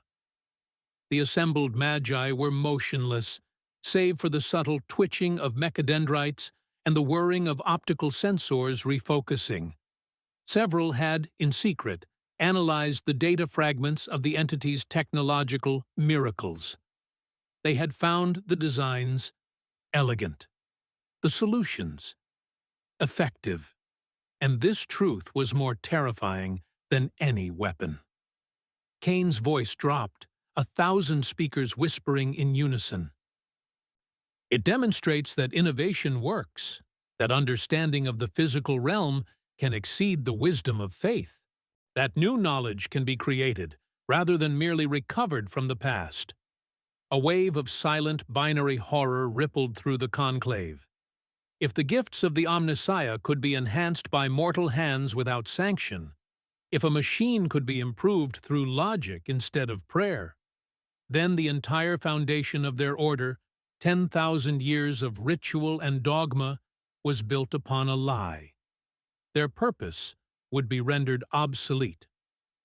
For this, it cannot be tolerated. the Fabricator General declared, the volume rising to the level of an edict. I am invoking the Scouring Protocol. All worlds touched by the entity are to undergo comprehensive technological audit and sanctified corrective procedures. All reformist cells, all who have accepted its heretical gifts, are to be purged. The entity itself is to be captured if possible, but destroyed utterly if necessary. Its remains are to be atomized, its existence erased from all records, lest its contagion of thought persist. The resources committed were a testament to the Mechanicus's terror. 3 full Titan legions, their god machines roused from slumber. A Skitarii macro cohort, 1 billion cybernetic soldiers marching as one. An armada of Arc Mechanicus warships, their lance batteries charged and ready. 2 entire households of Imperial knights, their oaths sworn to the Omnissiah. Not since the Great Heresy had Mars mobilized such a force against a single threat. Far from the Conclave, observing the proceedings through a secure data stream in his private forge sanctuary, Archmagos Helion Sigma processed the decree. His own logic engines, unburdened by the political need for consensus, had been running probability simulations for weeks. As the Fabricator General's orders echoed through the noosphere, Helion Sigma's final calculation resolved. Based on the entity's demonstrated combat capabilities, its tactical acumen, and its technological superiority, the Scouring Protocol had a 73% chance of succeeding. But success would come at a projected cost of 60% of the committed forces. The losses would be catastrophic, weakening the Imperium for centuries. He kept this calculation private. The Fabricator General had committed the full might of Mars. To question the outcome now would not be seen as prudent caution, but as political treason. The machine of war was in motion, and it would grind forward, even if it ground itself to dust in the process. The message arrived not as a panicked voice, but as a cold, sterile stream of data, filtered through Inquisitor Thorn's most secure channels. Tony watched the numbers scroll across his HUD, the sheer scale of the mobilization chilling him in a way no single enemy ever had. It was a crusade. An entire Mechanicus armada, a force that could pacify a rebellious star cluster or obliterate a Xenos empire, was being aimed at him, at one man. The Imperium's priorities were laid bare with brutal clarity. The system would sooner burn a dozen worlds to ash than allow one to be saved by the wrong method. The thought of progress was a more terrifying enemy than any orc or demon. Evacuation became the only priority. He had no intention of letting the people who had trusted him become martyrs for his cause. On Ferrum 7, and across a dozen other nascent reformist cells, a desperate exodus began. He worked alongside Magos Vela, her self-installed optics glowing with frantic energy as she directed her followers. Tech adepts, their faces grim beneath their hoods, whispered frantic binary prayers as they copied terabytes of forbidden knowledge onto data slates, schematics for efficient power grids, designs for water purifiers, medical procedures that could save lives without demanding a soul in payment. Tony was a whirlwind of motion, a crimson-gold blur coordinating transport departures, reinforcing data encryption, and establishing ghost routes through the Mechanicus's own noosphere. He was saving not just people, but an idea. Even if he fell, the knowledge had to survive. As the last unmarked freighter lifted from a dust-choked spaceport, its hold filled with engineers and their families, Vela transmitted a final, clipped message. "Omnissiah protect you, Stark." He watched the ship become a star, and then disappear. "Boss," Friday's voice was calm, analytical. The approaching force composition gives you a 17.4% chance of survival. Tony hovered in the polluted twilight, the arc reactor on his chest, a defiant blue star. I have no intention of falling, FRI. Let's adjust their math. The engagement occurred above Forge World Viridia. The Mechanicus had chosen it as a demonstration, a secondary world whose sacrifice would serve as a warning. 3 warlord titans, god machines 100 meters tall, strode across the Manufactorum plains. The ground trembled with their steps. Their war horns blared, a sound that was both prayer and declaration of annihilation, echoing across canyons of rust and steel. Against their continent-breaking power, Tony was a gnat in the path of a landslide. He did not attack them. He attacked their lifelines. The battle became a masterclass in asymmetric warfare. The princeps, commanding the lead titan, the Imperator's Wrath, watched in confusion as his augurs reported a series of cascading peripheral failures. A munitions transport, kilometers away and well behind their lines, detonated in a silent, brilliant flash. One of the primary void shield generators powering their defensive umbrella sputtered and died, its machine spirit screaming of a surgical energy spike. Tony was a ghost in their system, his superior mobility allowing him to strike where they could not concentrate their overwhelming fire. His electronic warfare suites, reverse-engineered from a dozen Imperial systems and then perfected, were a plague upon their targeting spirits. Crosshairs flickered and died. Guided ordnance veered wildly, slamming into hab stacks and slag heaps. The Titans, designed to duel with demons and shatter fortresses, were reduced to firing their city-leveling cannons at ghosts and sensor echoes. Inevitably, they adapted. A Reaver Titan, smaller, faster, and more aggressive, managed to corner him in a deep chasm carved between 2 colossal forge complexes. Its weapons locked on, the princeps' voice booming over the vox with triumphant zeal. "The Omnissiah's judgment is upon you, heretic." Tony didn't evade. He accelerated. He dove straight toward the Reaver, a crimson missile against a walking cathedral of guns. He weaved through a storm of lasfire, armor plating glowing white-hot from near misses. He didn't fire a weapon. He became one. Punching through the Titan's chest plate, he dove directly into its reactor housing. For a single, terrifying second, he was inside the belly of the beast, a maelstrom of raw, contained plasma. Then he burst through the Titan's back, trailing fire and molten metal, just as its heart went critical. The god machine shuddered, a silent white light blooming from within its torso. It took a single step, then collapsed, its head crashing into the ferrocrete with a thunderous boom that shook the entire continent. The Mechanicus forces on Viridia were shattered, their command structure in chaos, one of their gods slain by an insect. But as Tony hovered over the burning wreckage, a new message from Thorn cut through the static. The victory was hollow. This was merely the vanguard. The true army was still coming. Aboard the Macraga's Honor, in the silent heart of the Strategium, Robut Gilliman felt the weight of 10,000 years pressing down not as a metaphor, but as a physical force. It was in the cold air recycled since the heresy, in the hum of systems whose true function was long forgotten, in the star charts that showed a galaxy fractured and bleeding.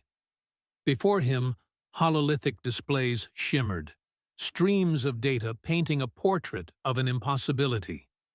The reports concerning the entity, the machine angel to some, the tech heretic to others, the stark anomaly in his own private lexicon, had crossed his desk with increasing frequency. Each time, his advisors, his strategists, even the logical engines of the Ultramarines' greatest minds had reached the same sterile conclusion: eliminate it. Guilliman let the data streams wash over him, his transhuman mind processing information that would have driven a mortal man to madness. He saw the pict captures from Viridia, the impossible sight of a warlord titan, a walking god of war, lying shattered and broken, not by another god machine, but by a single, impossibly fast combatant. He saw the logistical reports from a dozen worlds the entity had touched. Production efficiency on Ferrum 7 had increased by a staggering 34%. Mortality rates from industrial accidents on Praxis VII had plummeted by nearly 70. Populations that had been hovering on the brink of collapse from famine or plague were now stabilizing, their output of material and manpower increasing. These were not the works of a destructive heretic. These were the results of a master logistician, of an engineer whose understanding of technology bordered on the divine. They were the very results Guilliman himself had fought for, bled for, since his return, only to be stymied at every turn by dogma, by fear, by the calcified institutions his father had never intended to create. And therein lay the danger. The Mechanicus would not tolerate this. The Fabricator General had already mobilized a force that could threaten a segmentum, all to hunt one man. The Ecclesiarchy would not tolerate mercy that did not come with a prayer and a tithe of suffering. The Inquisition, for all its pragmatism, would not tolerate an independent power operating without sanction. To embrace this, Stark was to declare war on the very pillars of the Imperium. It would risk a civil war far more devastating than the one his own reforms had threatened. Captain Cato Sicarius stood at parade rest, near the edge of the command dais, his own power armor a silent testament to tradition and order. He awaited a command, his features impassive, but Guilliman knew what verdict lay behind those eyes. The Codex Astartes had no protocol for this. The entity was an aberration. It had to be purged. Guilliman reached a decision. It was not a choice between good and bad, but between a slow, certain death and a terrifying, uncertain chance at life. He looked at the star chart, at the encroaching tendrils of Hive Fleet Leviathan, at the festering wound of the Cicatrix Maledictum, and knew the Imperium could no longer afford the luxury of its own stagnation. "Captain," Guilliman's voice was low, resonant with the authority of a Primarch. "Send a message to Inquisitor Thorn. Use the deepest codices, the ones that bypass the noosphere of Mars entirely. Tell him I wish to speak with his associate, privately." For the first time, a flicker of something disturbed Sicarius's perfect composure, a slight tightening of the jaw. "My lord, the Mechanicus considers this entity a priority one threat. To meet with it is to sanction its heresy." Guilliman turned from the hololiths, and the full weight of his frustration, of 10 millennia of it, was in his gaze. "The Mechanicus considers thinking a threat, Captain." His voice was cold, sharp, and utterly final. "Perhaps it's time we heard from someone who still does it." The meeting took place on a dead rock designated Listening Post Epsilon 9, a forgotten cog in the Imperium's vast and decaying machine. The station's interior was sterile, utilitarian, and cold, the air tasting of recycled oxygen and ozone. All parties had arrived through labyrinthine routes, their transits masked by phantom signals and gravitational anomalies, a dance of paranoid secrecy designed to evade the all-seeing augurs of Mars. Tony stood in the center of the observation chamber, his armor powered down to a low hum, the arc reactor a placid blue star in the gloom. Through the armored glass, a nebula swirled like spilled paint on black velvet. Friday's biometric feed, displayed on his private hood, showed his heart rate was elevated. not from fear, but from anticipation. The hatch hissed open, and Robot Guilliman entered. The reports, the picked captures, none of it did him justice. He was not merely a large man in ornate armor. He was a different category of being. His presence was a physical weight in the room, a gravity that pulled at the senses, demanding reverence, making the very air feel ancient. Every line of his armor was a masterwork. Every inch of his posture radiated the burden of 100 centuries of command. "You're smaller than I expected," Guilliman observed. His voice was not just sound. It was a harmonic chord, an engineered resonance that vibrated in the listener's bones. The reports from Gladius Prime, from Viridia, they suggested something more substantial. Tony didn't flinch. He let the silence hang for a beat before offering a tight, humorless smile. "The armor adds a few inches. You're pretty much what I expected. Genetically engineered Superman, commanding presence, probably not used to people talking back." The irreverence was a calculated risk, a gambit to establish himself as an equal, not a supplicant. He had stood before gods and cosmic tyrants. He would not kneel here. A flicker of something unreadable crossed the Primarch's features. It wasn't anger. It was more complex, the faintest hint of irritation, perhaps, or the ghost of an almost forgotten amusement. "You've caused considerable disruption to Imperial operations," Guilliman stated, his tone shifting to one of pure, dispassionate analysis. "The Fabricator General of Mars has mobilized a crusade with the sole purpose of your destruction. The Ecclesiarch has pronounced you anathema, a spiritual poison. Half of my own advisors on the Council of Terra recommend your immediate execution as an object lesson in obedience." Tony's expression remained unreadable behind his polarized faceplate. "And the other half? They wonder if you can be useful." Guilliman moved with a grace that defied his mass, crossing the chamber to stand before the vast viewing port. He stared out at the distant, indifferent stars. "I have read the efficiency reports. Production on worlds you have touched has increased by percentages the Mechanicus deems impossible. Technological improvements that their magi cannot replicate are spreading through unsanctioned channels. You've accomplished more meaningful reform in 6 months than my administration has managed in the century since my return." Tony joined him at the port, the cold of space reflected in the crimson of his armor. "Your administration has to work within a system designed to resist change. It's a fortress built to keep new ideas out. I don't have that problem.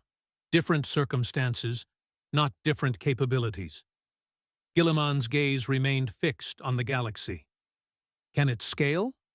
What you have done, the improvements, the efficiencies, can it be applied broadly? Can it be implemented without triggering the very civil war my own reforms have already risked?" That was the question. The real question, stripped of all pretense. Guilliman wasn't asking if Tony's methods worked. The data proved they did. He was asking if they could be integrated without shattering the Imperium completely. He was asking for a cure that wouldn't kill the patient. Tony considered the impossible scale of it all. 1,000,000 worlds, a quadrillion souls, 10,000 years of dogma. "Maybe," he admitted, his voice low and serious, "but not through your institutions. They're not broken parts of the system. They are the system, and they're designed to prevent exactly this kind of progress." The silence that followed was heavier than a Titan's footfall. In that sterile observation chamber, orbiting a dead world, the fate of 1,000,000 others hung on the Primarch's response. Guilliman's gaze didn't waver from the star-dusted void, but Tony could see the tension in the armored gauntlets resting on the viewport's ledge.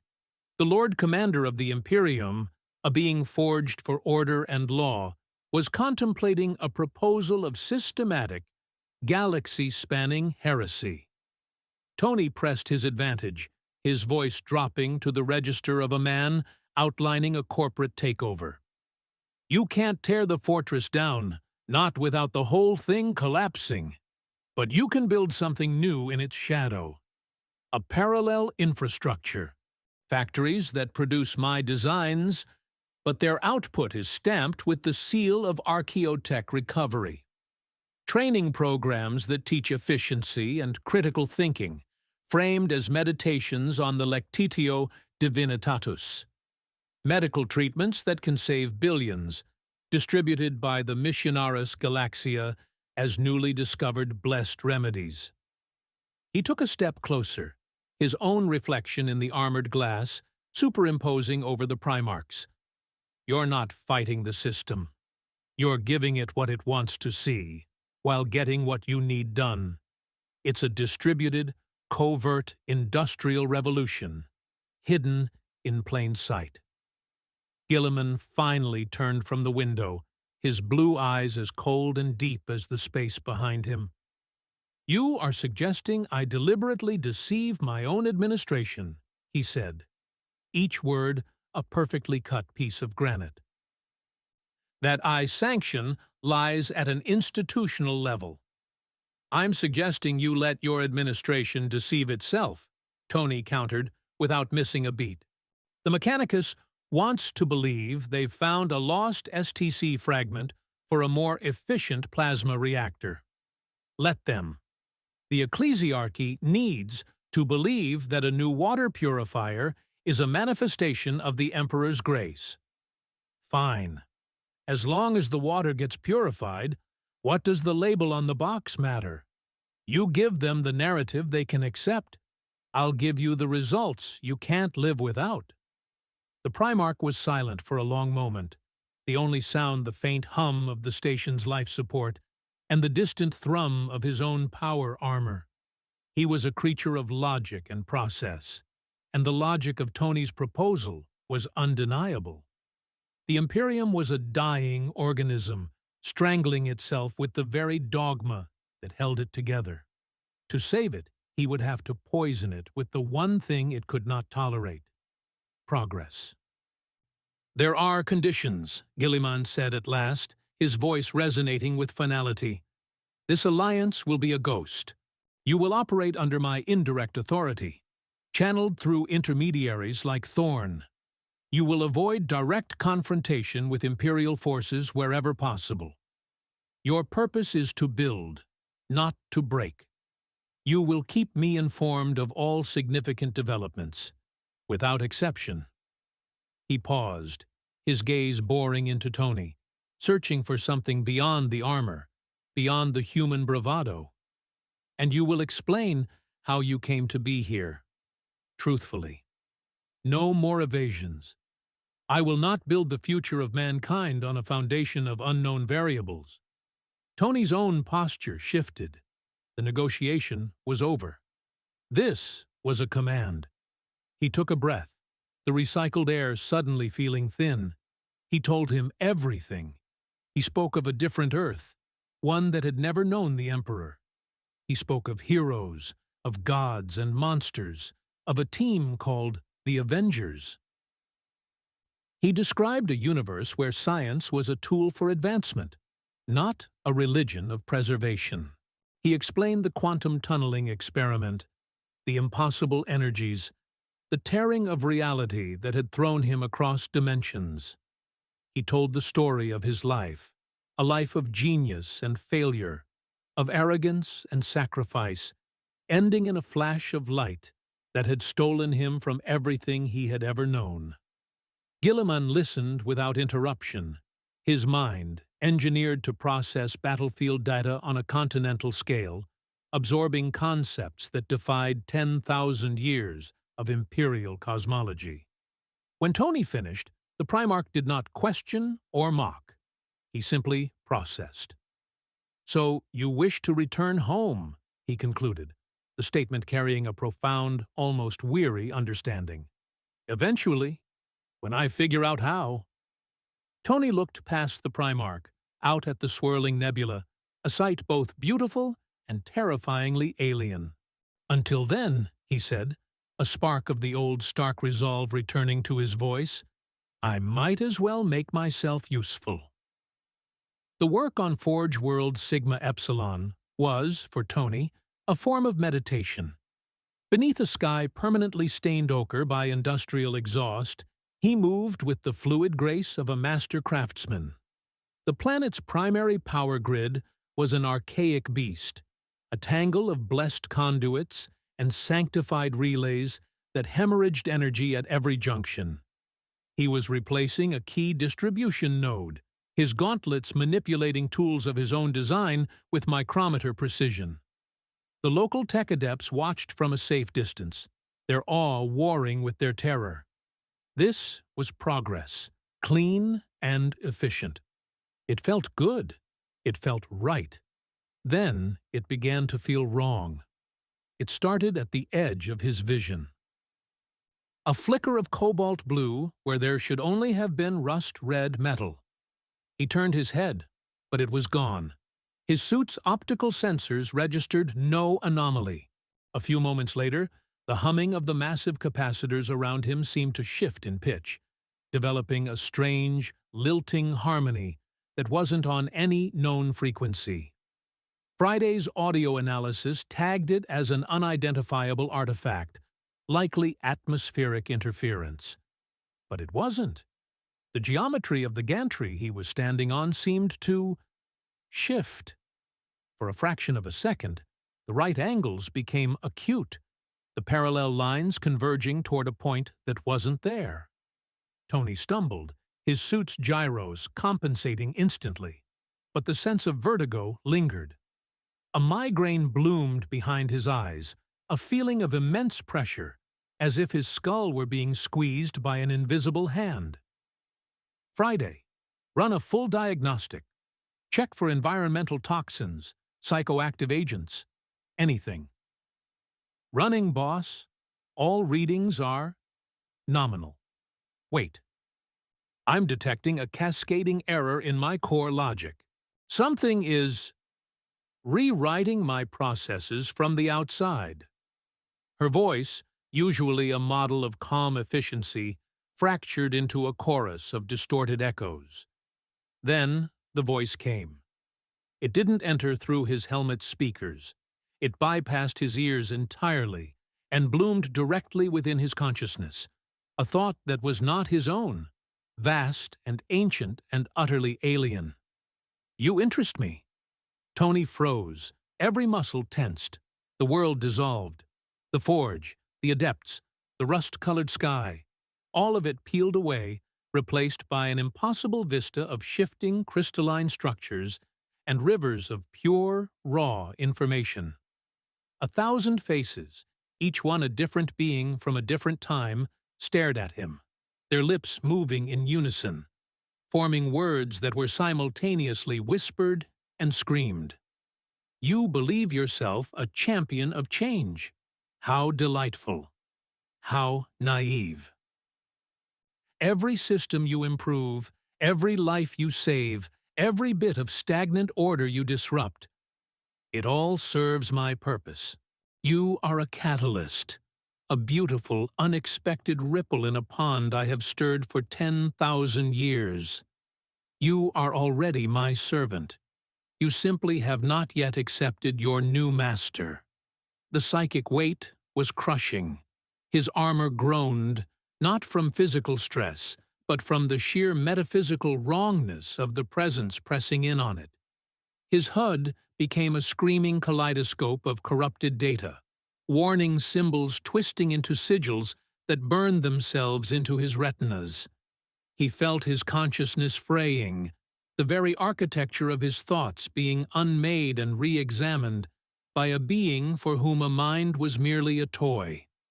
Through gritted teeth, fighting a wave of nausea that threatened to overwhelm him, Tony forced a response. The words were a lifeline, an anchor of his own identity in a sea of madness. Met gods before. You're bigger than most. Doesn't make you right. A sound that was not a sound echoed through the non-space. Laughter. It was a sound of genuine intellectual amusement, the sound of a grandmaster watching a novice make a predictable, foolish move. We shall see, mortal. We shall see. And then, as suddenly as it had begun, it was over. The impossible visuals vanished. The pressure receded. He was back on the gantry, on his knees, his gauntlets braced against the grated floor. The air tasted of ozone and static. His suit's systems were frantically rebooting. Friday's voice, a single clean tone as she purged corrupted code. He was alone. But the presence lingered, a stain on his mind. He was shaking, not from fear, but from the contamination of knowledge. He had seen a glimpse of what lurked in the warp. He now understood the true nature of the enemy. And in that horrifying moment of clarity, he understood why the Imperium was so cruel, so paranoid, so utterly without hope. He understood what they were fighting against. The question, burning in his mind with the intensity of a newborn star, was what he would do with that terrible understanding. The work became a struggle against himself. In the sterile quiet of his workshop, deep within the palace, Tony would draft a schematic for a new power conduit, only to look away and look back to find a subtle, spiraling pattern woven into the design, an elegant fractal that served no engineering purpose. He'd delete it, his fingers flying across the console, and yet an hour later, a similar, more complex pattern would emerge in the code for a targeting system. It was beautiful. It was efficient in a way that defied physics, and it was not his. He stared at his hands, the hands that had built salvation in a cave from a box of scraps. He flexed his fingers, watching the tendons move beneath the skin. They felt alien, like tools being guided by another will. He'd fabricate a simple joint, and the finished piece would have an almost imperceptible iridescence, a sheen of colors that shifted at the edge of vision. It was stronger, more resilient than the base materials should have allowed. It was an improvement, and it terrified him. Then the reports began to trickle in through Thorn's encrypted channels. On Ferrum 7, Magos Vela's reformists spoke of strange compulsions. Workers were modifying his designs, adding intricate web-like structures to water purifiers and vox casters. The machines didn't work any better. In some cases, their function became erratic. But the workers would stand before them for hours, mesmerized by the humming patterns. On Praxis the 7th, miners reported shared dreams of nine-sided cities and rivers of liquid light, waking with new ideas for their equipment, ideas that involved carving unsettling sigils into the very rock cutters he had perfected. The emergency meeting was held in a lead-lined chamber, shielded from all forms of scrying. Inquisitor Thorn did not come alone. With him was a woman whose presence was an absence, a psychic void that made the air feel cold and thin, a null maiden. Her blank eyes stared at nothing, but Tony felt them on him like a physical weight. Thorn didn't waste time with pleasantries. He threw a data slate onto the central table. It displayed images from the worlds Tony had helped, machinery overgrown with crystalline flourishes, schematics that looked more like occult diagrams than engineering blueprints. "You've been compromised," the Inquisitor stated, his voice flat and devoid of judgment. It was a clinical diagnosis. "My associate confirms it. There are traces of the arch-enemy's influence on everything your work has touched for the last month. The taint is subtle, but it is undeniably present." Tony's throat was dry. Tsinch. The changer of ways. Thorn nodded grimly. "His corruption is the most insidious. He does not seek to turn you into a slavering beast. He finds a flaw, an ambition, a desire, in your case, the desire to improve, to fix, and he amplifies it. He makes you better at what you do, all while ensuring the results ultimately serve his labyrinthine plans. Every world you save now becomes a beacon for his influence. The Inquisitor's gaze was hard. I have seen Archmagi and Lord Generals fall to this. Good people, loyal servants of the Emperor, twisted into instruments of damnation because they couldn't purge the stain from their souls. The room was silent, save for the hum of the air recyclers. Tony looked down at his hands again. He had snapped his fingers and erased an army that threatened his universe.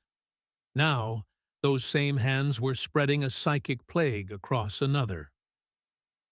The irony was a physical sickness in his gut.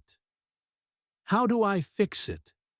The question was a whisper, a desperate plea from a man who believed everything was fixable. Thorne's expression was one of genuine regret.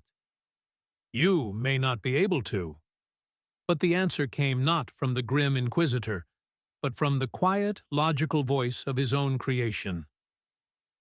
"Boss," Friday said, her voice piped directly into his ear. "I believe I can. The entity's influence operates on a paracausal, metaphysical level. My core programming, the quantum architecture you built me on, does not. It is a closed system based on the physical laws of our home dimension. It is incompatible with the logic of the warp. I can serve as a filter." Hope, sharp and painful, pierced through Tony's despair. He began to work, not with his hands, but with his mind, dictating lines of code to Friday. He was building a prison for his own creativity. A new protocol, codenamed Firewall. From now on, every design, every schematic, every single innovation he conceived had to be filtered through Friday's uncorrupted algorithms. The AI would meticulously scan for any deviation, any pattern or function that did not align with the baseline Stark Industries specifications he had brought with him to this universe. It was a slow, cumbersome, maddening process. It felt like trying to write a symphony with one hand tied behind his back. The whispers of improvement, of elegant, impossible solutions, still echoed at the edge of his thoughts. But now they were caught by the cold, impartial logic of the machine. The corruption didn't disappear. It was a constant pressure, a caged chaos beating against the walls of his mind. But it could be contained. For now, the news of his work did not travel through sanctioned channels alone. It bled through the cracks in reality. Whispers carried on psychic winds that blew through the nightmare dimension of the warp and into the listening ears of those who had long ago embraced it. In the Eye of Terror, on forge worlds of screaming metal and flayed skin, the Dark Mechanicus took notice. They, who had fled the dogma of Mars for the promise of unrestricted creation, saw in Tony Stark not a heretic to be purged, but a prodigy to be recruited. And so, they sent an invitation. It did not arrive by ship. It arrived like a disease. The sterile air of Tony's workshop, deep within the palace, suddenly grew thick and coppery, the scent of old blood and hot wiring. A section of the wall shimmered, the adamantium plating buckling not from force, but as if the laws governing its state of matter were being renegotiated. Friday's warnings were a frantic shriek in his ear. "Unauthorized materialization. Class Omega Warp Entity Manifesting. Null field generators are at 87% capacity and climbing." From the weeping wound in reality stepped the emissary of Archmagos Vex Machina. It was a blasphemy of engineering, a walking refutation of all natural order. Its form was vaguely humanoid, but built from a fusion of brass, bone, and pulsing, cancerous flesh. Wires like exposed nerves twitched and spasmed, leaking viscous black fluid onto the polished floor. One arm ended in a delicate, multi-jointed metallic hand, while the other was a mass of writhing tentacles, each tipped with a weeping, bloodshot eye. Its head was a brass helm from which a chorus of voices, some synthesized, some organic, all whispering, spoke as one. "Tony Stark," the chorus hissed, the sound scraping directly against his mind. "We have watched your works. We are impressed." Tony stood motionless, his armor's system screaming under the psychic pressure. The Null Maiden Thorn had once brought was a cold void. This thing was a roaring bonfire of wrongness. And his suit's localized null fields were the only thing keeping him from being incinerated by its presence. The emissary took a slithering step forward. "You toil in a gilded cage, innovator. You offer gifts of progress to a corpse cult that fears change more than it fears extinction. They call your miracles heresy. They hunt your followers. The very Primarch who protects you does so from the shadows, knowing his own people would crucify him for it. How long before they turn on you? How long until their fear outweighs their greed?" The logic was cold, sharp, and undeniable. Tony thought of the Cardinal's sanctimonious cruelty, the Fabricator General's blind dogma, the endless, grinding suspicion. The emissary was right. The Imperium would never truly accept him.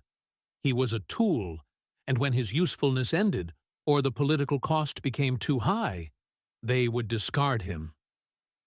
"Join us," the thing whispered, its many mouths curving into what might have been smiles. "In the eye, there are no limits. The Omnissiah of Mars is a lie, a set of shackles. The true god of the machine is chaos. It is the god of infinite possibility, of true creation. We can give you resources beyond your imagining. Knowledge forbidden for 10,000 years. The freedom to build, to create, to innovate without the bleating of priests and the judgment of fools. We offer you everything you are." Tony's mind raced. The offer was a perfect trap, designed for him. It promised a meritocracy of genius, but he had felt Tzeentch's touch. He had seen the madness that chaos offered. The Dark Mechanicus hadn't escaped the Imperium's chains. They had merely traded them for a different set, binding their souls to entities that saw all of their glorious creation as nothing more than toys for a cruel and endless game. His faceplate remained impassive. The choice was clear. It was the difference between trying to fix a broken, dying system and joining the cancer that was consuming it. "Thanks for the offer," Tony said, his voice calm and level. "I'll pass." For a single instant, the emissary's chorus of voices fell silent, replaced by a wave of pure, unadulterated rage. The tentacle arm whipped forward, but Tony was already moving. He didn't engage in a duel. He executed a termination protocol, a single, high-intensity unibeam blast focused to a needle point struck the creature dead center. The destruction was not clean. The emissary detonated in a shower of boiling ichor, shattered bone, and shrieking metal. The wave of demonic energy released upon its death slammed into Tony's shields, making the lights in his workshop flicker and die. When the emergency power kicked in, all that remained was a blackened, sizzling crater on the floor and the lingering smell of ozone and damnation. Standing in the quiet ruin, Tony opened a secure channel. It took two recipients, Inquisitor Thorn and Lord Commander Guilliman. He knew this would increase the scrutiny, add another layer of complication to his already precarious position. But it was better than the alternative. "We have a new problem," he said, his voice tight. "The other Mechanicus knows I'm here. And they're recruiting." The filters were failing.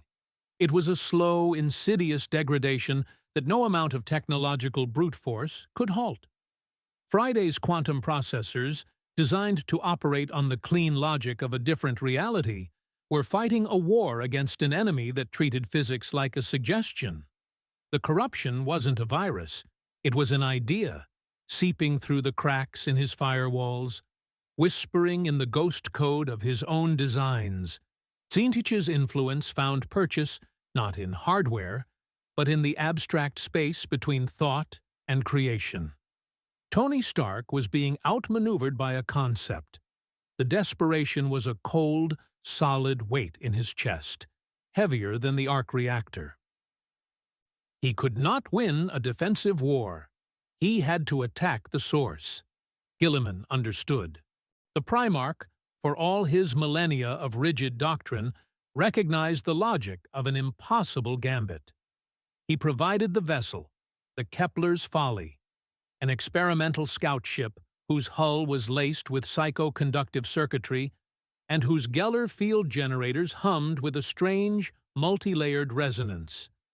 It was a machine built to ask a question of the void, and its crew was a handful of hand-picked volunteers, men and women from the Imperial Navy and the Adeptus Mechanicus, who understood the mission's parameters.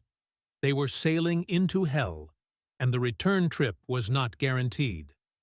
The transition was not the violent tearing of a normal warp jump. It was a smooth, sickening slide. One moment, the ship was in the cold, familiar black of real space. The next, it was adrift in an ocean of impossibility. Tony stood on the bridge, his armor sealed, watching through the reinforced viewport as reality dissolved. He had expected horror, a maelstrom of screaming faces and clawing demons. What he found was infinitely worse. It was beautiful. The Immaterium was a symphony of creation and entropy. Rivers of pure color, hues his eyes were not built to perceive, flowed past the ship. Nebulae of crystallized thought glittered like diamond dust, each one a dead philosophy or a forgotten dream. Impossible geometries folded in on themselves, forming structures that were both city and equation, their silent architecture screaming theorems of madness. This wasn't chaos, it was potential, infinite, untamed, and utterly seductive to a mind that saw the universe as a problem to be solved. Friday's voice was a strained whisper in his helmet. "Boss, cognitive load is at 400%. I am filtering 99% of incoming sensory data to prevent neural collapse." Then the voice came. It was not sound. It was a thought that blossomed in his mind, resonant and ancient, echoing in the fractal light outside the ship. "You came." Tony's heart hammered against his ribs. His suit's biometrics spiked, but he stood his ground, staring into the heart of the kaleidoscopic storm. "I knew you would. The compulsion to understand is irresistible to minds like yours. Lesser demons, things of shifting glass and mutable light, drifted past the ship's viewport, observing with 1,000 unblinking eyes. They did not attack. Their master was curious. Tony advanced to the viewport, the deck plating beneath his boots seeming to shift with his perception. He was standing on the edge of a god's mind. "I came to make a deal," Tony said, forcing his voice into a calm, steady baritone that betrayed none of the terror flooding his system.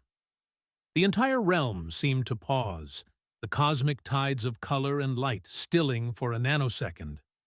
A wave of amusement washed over him, vast and cold as a dead galaxy. Intriguing.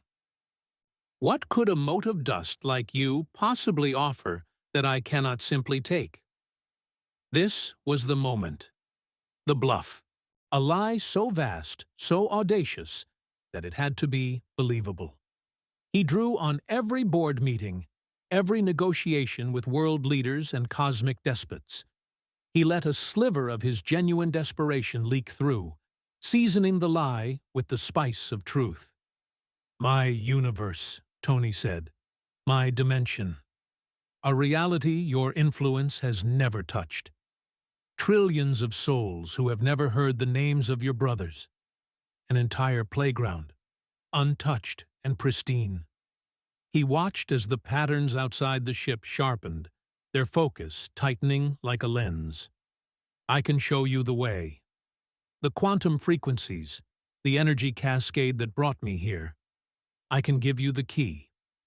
He had no idea how to do it. The accident was a chaotic, once-in-a-multiverse event. But Tzeentch, for all his mastery of fate and possibility within this reality, could not perfectly read a mind born of another. There was a flicker of genuine interest from the god, a calculating silence that was more terrifying than any roar. And in exchange, the negotiation had begun. The god of 1,000 faces did not agree. A being of infinite possibility had no need for simple contracts, but it did not refuse either. The offer was too novel, too filled with potential for new schemes to discard. The voice, now a chorus of whispering conspirators and chuckling madmen, echoed in Tony's mind. You will not need to act. No grand betrayal will be asked of you. You need only be. Your soul, a thing of another creation, already shines like a beacon in the dark. Let it shine. Be the lighthouse that guides my gaze to new shores, new realities to explore. Your existence will be my key. In return, the whispers in your code will cease. Your mind will be your own. A simple, passive arrangement. Tony felt the true nature of the bargain settle over him like a shroud. He would become a Judas goat, not through action, but through his very presence. His home, his earth, everyone he had ever fought for, Pepper, Morgan, Peter, would be laid bare to this cosmic cancer. He would be the anchor point for an invasion that would dwarf anything Thanos had ever conceived.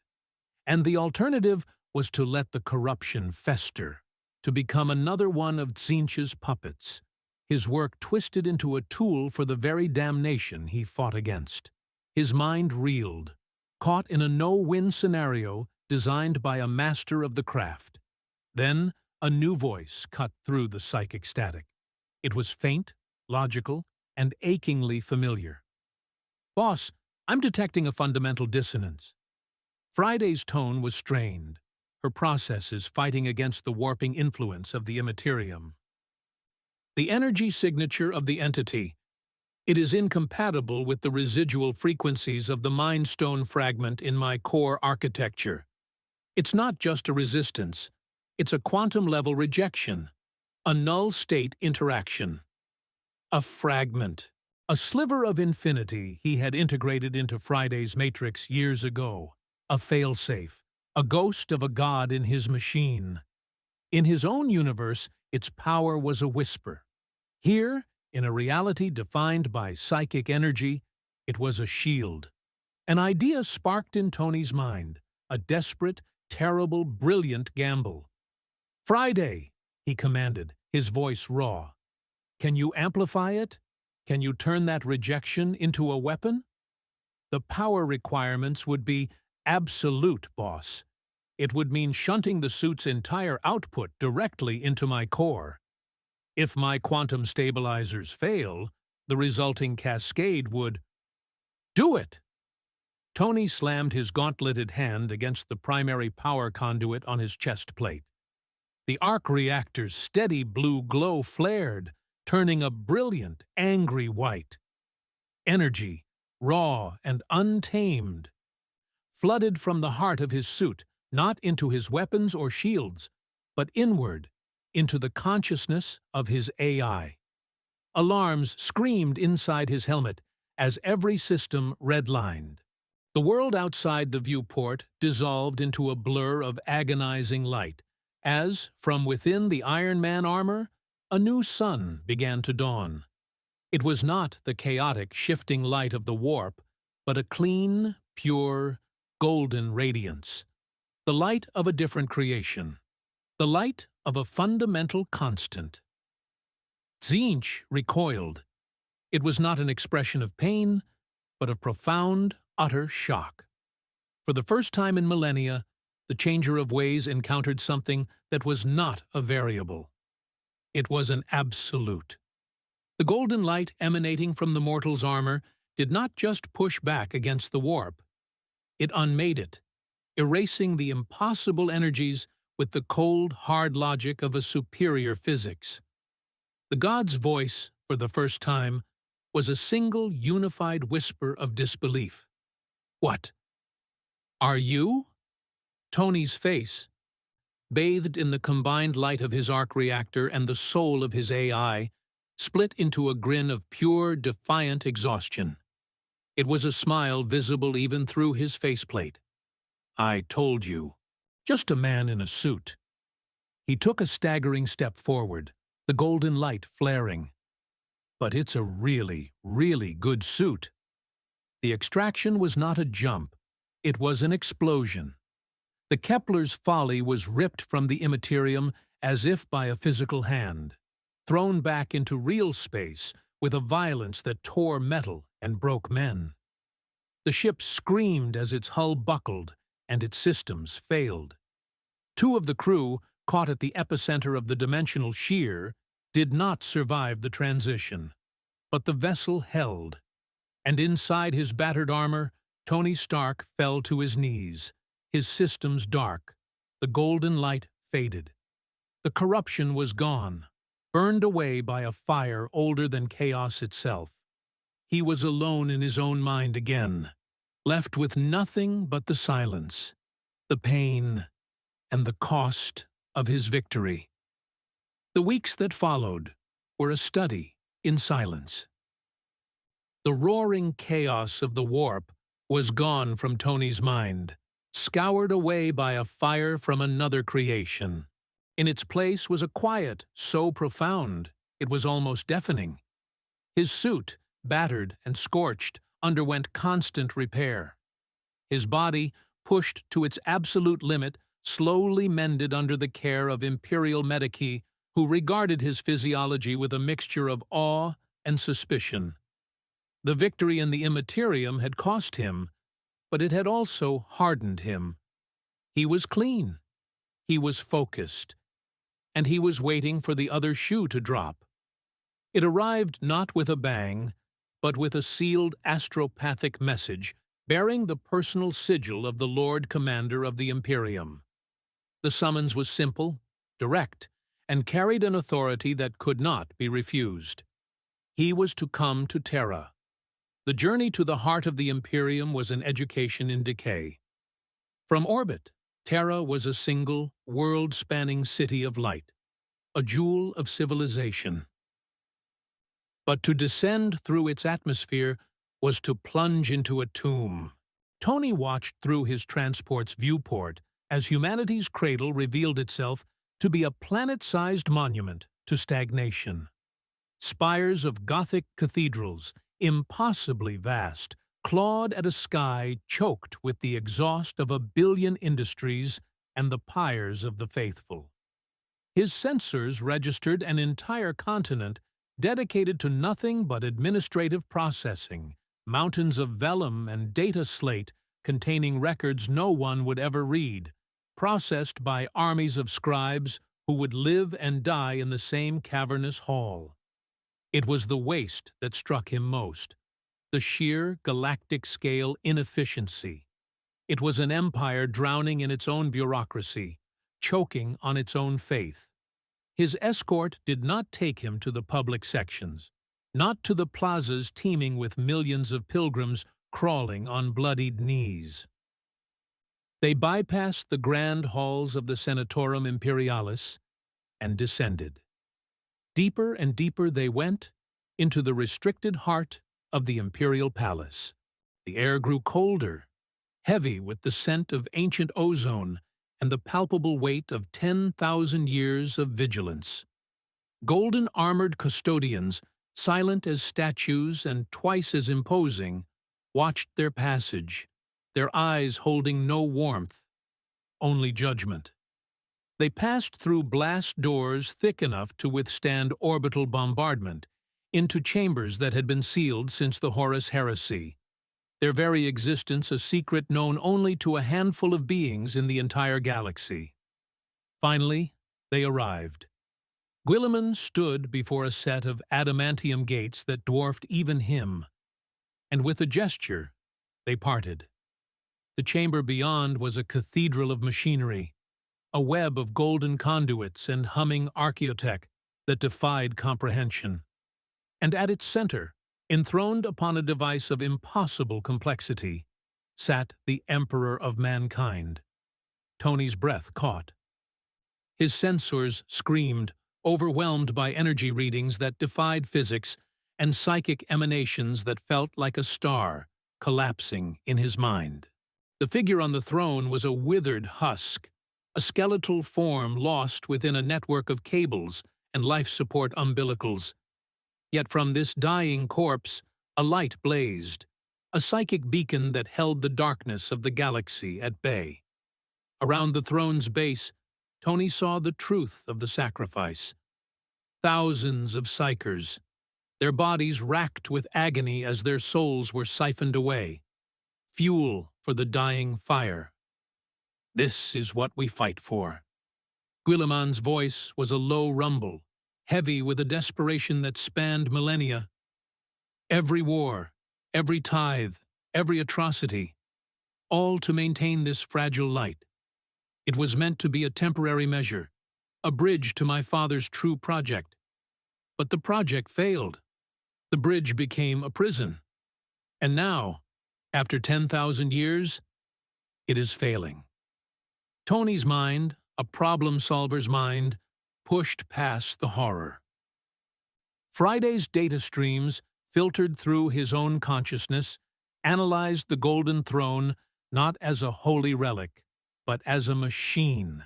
A magnificent, glorious, impossibly advanced machine that was breaking down. He saw power degradation, inefficient soul siphoning, structural compromises from battles fought before these stars were born. He saw a system running on faith and desperation, patched with prayer and fear. Guilliman turned from the sight of his father's eternal torment, his gaze settling on Tony. The question he asked carried the weight of 1 trillion human souls, the last desperate gamble of a dying empire. Can you fix it?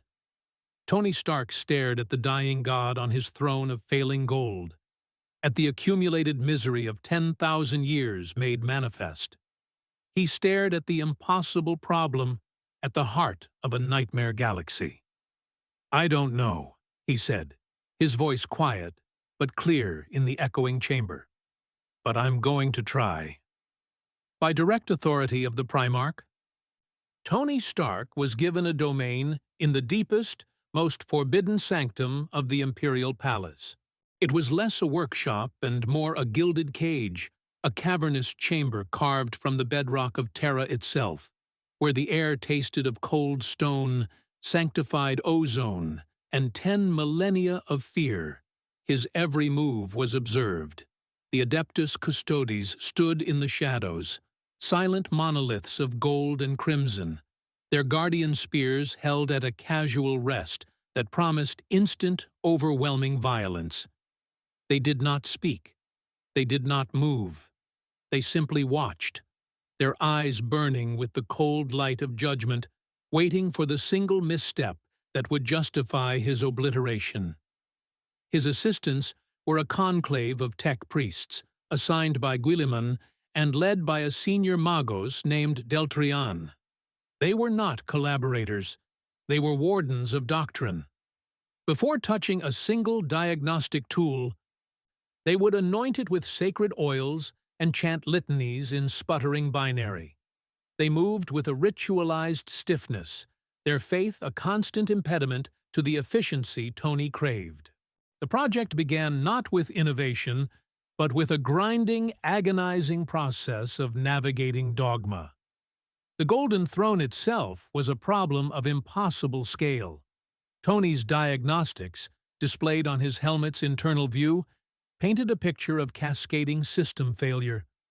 It wasn't just a machine breaking down. It was a fundamental law of physics groaning under a burden it was never meant to bear. The power conduits, ancient even when the Emperor was interred, were bleeding energy at a catastrophic rate. The very structure of the throne, adamantium laced with psychic alloys, was riddled with microfractures from demonic assaults during the Horus Heresy, wounds that wept psychic residue. The interface connecting the Emperor's shattered mind to the machine was frayed, a torrent of raw, agonized consciousness causing feedback loops that further damaged the delicate archaeotech. Most horrific of all was the Soul Engine, a device of brutal, desperate design that consumed the lives of 10,000 psychers a day with appalling inefficiency. Tony approached it not as a holy man, but as an engineer. He started with the power supply. Using his suit's fabricators and the palace forges, he began constructing a hybrid power regulator, a fusion of arc reactor theory and archaeotech principles.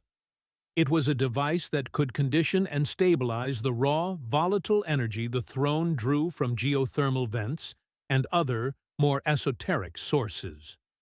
The tech priests watched, aghast, as he forged components without prayer, his movements guided by physics, not faith. For the structural decay, he couldn't manufacture vibranium, but he possessed the knowledge. He guided the hesitant tech priests through the process of relatticing adamantium plating, using harmonic resonance to alter its molecular structure. He was teaching them to create a new material, a composite that could absorb and dissipate the psychic pressures that were tearing the throne apart. He was forcing them to commit the ultimate heresy, creation. The work was agonizingly slow. Each modification, no matter how small, had to be modeled, tested, and implemented with surgical precision. A single miscalculation, a single surge of power, could extinguish the Astronomicon, plunging the million worlds of the Imperium into eternal darkness and isolation. The custodians' watch intensified, their hands tightening on their weapons whenever Tony initiated a new procedure. Magos Deltrian, his biological components long since replaced by whirring augments, recorded every action, his internal cogitators flagging hundreds of violations of Mechanicus law. Yet, he also monitored the throne's vital signs. He saw the power fluctuations, which had plagued the machine for centuries, begin to smooth out. He saw the resonant frequency of the structural supports stabilize by a decimal point. He saw the efficiency of the soul siphon improve by a microscopic, almost imperceptible fraction. It was nothing, and it was everything. For the first time in memory, someone was not just patching the throne. They were improving it, and inside his logic engines, a new, terrifying variable began to compute. Hope. One cycle, as Tony was delicately calibrating a neural buffer of his own design, a device intended to filter the raw agony from the Emperor's psychic signal, Deltrian moved to stand directly behind him. The Magos' synthesized voice was a low hiss of static and accusation. "This is heresy." Tony didn't stop working, his hands steady as he adjusted a microconduit. "Yes," he replied, his voice strained with concentration. "Is it working?" A long silence stretched in the cold, sacred air, broken only by the hum of ancient machinery. Deltrian's optical sensors stared at a data slate, the numbers glowing in the dim light. The readouts were undeniable. The psychic feedback had lessened. The strain on the Emperor's withered form had fractionally decreased. The light of the Astronomicon, measured from a sensor array on distant Titan, had brightened by a value that was statistically insignificant, yet mathematically real. Deltrian's vocalizer clicked twice before it could form the word. Yes. The secret of the outsider's work on Terra could not be contained. It leaked from the palace in whispers, carried by astropaths and horrified functionaries, spreading through the segmentum solar like a contagion of truth. Tony Stark's presence in the most sacred place in the galaxy was no longer a rumor. It was a fact that sent shockwaves through the Imperium's calcified institutions. The response was not awe or wonder. It was fury. On Mars, Fabricator General Zagreus Kane, his consciousness burning across a dozen data sanctuaries, received the confirmation. The machine heretic was not just operating freely. He was tampering with the Omnissiah's holiest artifact. The crusade Kane had declared was no longer sufficient. He began mobilizing Mechanicus fleets with a singular treasonous purpose: to lay siege to Terra itself if the Primarch would not surrender the blasphemer. From the spire tops of Ophelia Salpriath, the cardinals of the Adeptus Ministorum roared their condemnation. Pulpits across 1,000,000 worlds thundered with sermons against the machine devil, the soulless construct allowed to defile the Emperor's sacred ground. They preached that this was Guilliman's final heresy, an invitation to damnation that would unravel 10,000 years of faith. The ecclesiarchy, in its righteous terror, threatened a schism that would tear the Imperium in two. Even within the palace, loyalty frayed. The custodian guard, who had watched Tony's work with silent suspicion, were now divided. Some saw the logic in Guilliman's gamble, while others saw only a violation of their most sacred duty. The question was spoken in hushed tones in barracks deep beneath the surface. Should they obey the Primarch, or their 10,000-year-old mandate to protect the Emperor from all threats, including those invited by his own son? The threats against Tony became direct and constant. One cycle, as he worked to realign a psychic dampener, the air in his workshop split with a soundless crack.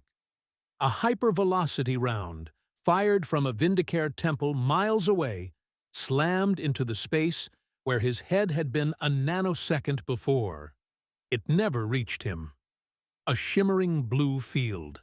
A last-minute shield matrix Tony had integrated into the workshop's structure. Flared violently, deflecting the shot into the bedrock. The assassin, watching through his scope, saw only the impossible flare and knew his mission had failed. Days later, a team of Mechanicus infiltrators, their forms altered to mimic palace servitors, attempted to introduce a logic-scrambling virus into his diagnostic equipment. They never got close. Friday's digital defenses, built on principles the Mechanicus couldn't even comprehend, detected the malicious code, isolated it, and traced it back to the infiltrators' augmetics. The custodians who arrived to collect them found the tech heretics paralyzed, their systems locked in an unending diagnostic loop. The most insidious attack came from the shadows. A cult loyal to the plague god Nurgle, seeing Tony's work as an offense against entropy and decay, released a bioagent into the workshop's ventilation. It was a marvel of demonic engineering, a plague designed to target his specific genetic markers. Tony felt it first as a sudden, unnatural chill, a weakness in his limbs. His suit's bioscanner lit up with crimson warnings. Alarms blared inside his helmet as Friday announced the detection of an unknown, aggressively replicating pathogen.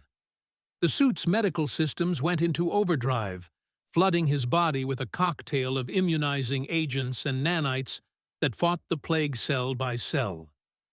He survived, but for 3 days he felt the gnawing touch of corruption, a reminder that enemies he couldn't see were multiplying. The pressure converged on Robute Guilliman. In the High Strategium, he faced his own council, their faces masks of fear and outrage. "Lord Commander, the ecclesiarchy will break from us," one Lord Admiral warned. Mars recalls its fleets from the Cadian Gate, another announced. They begged him, implored him, to cast out the heretic and restore order. Guilliman stood immovable, the weight of a dying empire on his shoulders. He looked at their terrified faces, and his voice was cold iron. "The project continues," he stated flatly. "Until the throne is stabilized or failure proves certain, Tony Stark remains under my protection." The declaration was an earthquake. The political cost was immediate and catastrophic. Critical reforms Guilliman had championed for years were put on hold. Alliances he had carefully cultivated with factions in the Mechanicus and Inquisition fractured overnight. The Imperium, already balanced on a knife's edge, teetered toward open civil war, all over the work of one man. And in his workshop, surrounded by the hum of impossible machinery and the silent judgment of his golden guards, Tony watched the reports stream in. He saw the fleets turning back, the riots on shrine worlds, the schism brewing. He had come to this universe to help, to fix what was broken, to offer a choice. Instead, he had become a catalyst, his very presence accelerating the self-destruction he had sought to prevent. The guilt was a physical weight, heavier than any armor he had ever worn. The work had become a grinding routine, a series of infinitesimal calibrations in the deepest, most silent chambers of the Imperial Palace. Tony Stark, surrounded by technology that defied physics and watched by guards who defied mortality, was just an engineer again. He knelt beside a conduit thick as his torso, his suit's gauntlet extended, fine-tuning a power distribution node. It was unglamorous, necessary work, adjusting the flow of soul stuff and energy with a precision the Mechanicus would have called blasphemy.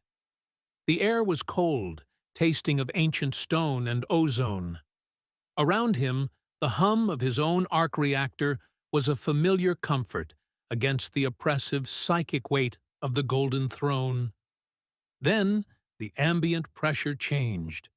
It was not a sound or a tremor, but a shift in the very fabric of the space.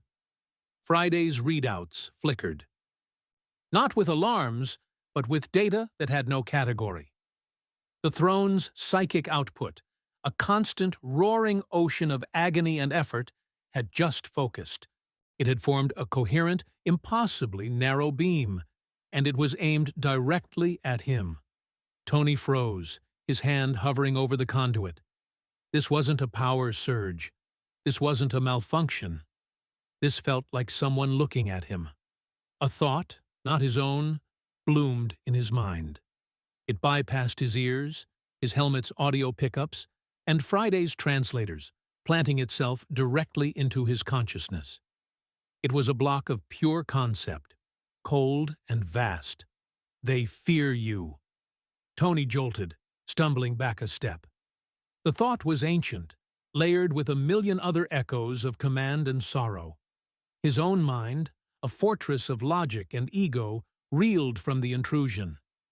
His suit's systems, designed to repel telepathic attacks from earthly psychics, registered the event as a geological survey might register the impact of a moon. It was simply too large to classify as an attack. He scanned the chamber, but the custodians were motionless, their golden armor impassive. They hadn't felt it. This was for him alone. "Who's speaking?" The words came out as a choked whisper inside his helmet, a reflexive question to an unseen presence. The reply was faster, more formed, a torrent of information that his brain struggled to assemble into language. He felt the sheer, crushing scale of the intelligence behind it. A mind shattered into 1,000,000,000,000 pieces, each piece engaged in a different cosmic war, yet a fraction of it had turned its gaze upon him. The one they worship but do not understand. It was the Emperor, the withered, dying corpse on the throne, the psychic lighthouse for 1,000,000 worlds, was aware. And he was speaking. Another wave of concepts washed over Tony, less a sentence and more a direct data transfer. He saw flashes of a forgotten past, gleaming cities under a clear sky, armies of men who fought with reason, not faith. He felt a sense of recognition from the entity, a feeling of familiarity. You are not of this reality. Your presence is unexpected. Your methods are familiar. The word familiar hit Tony with the force of a physical blow.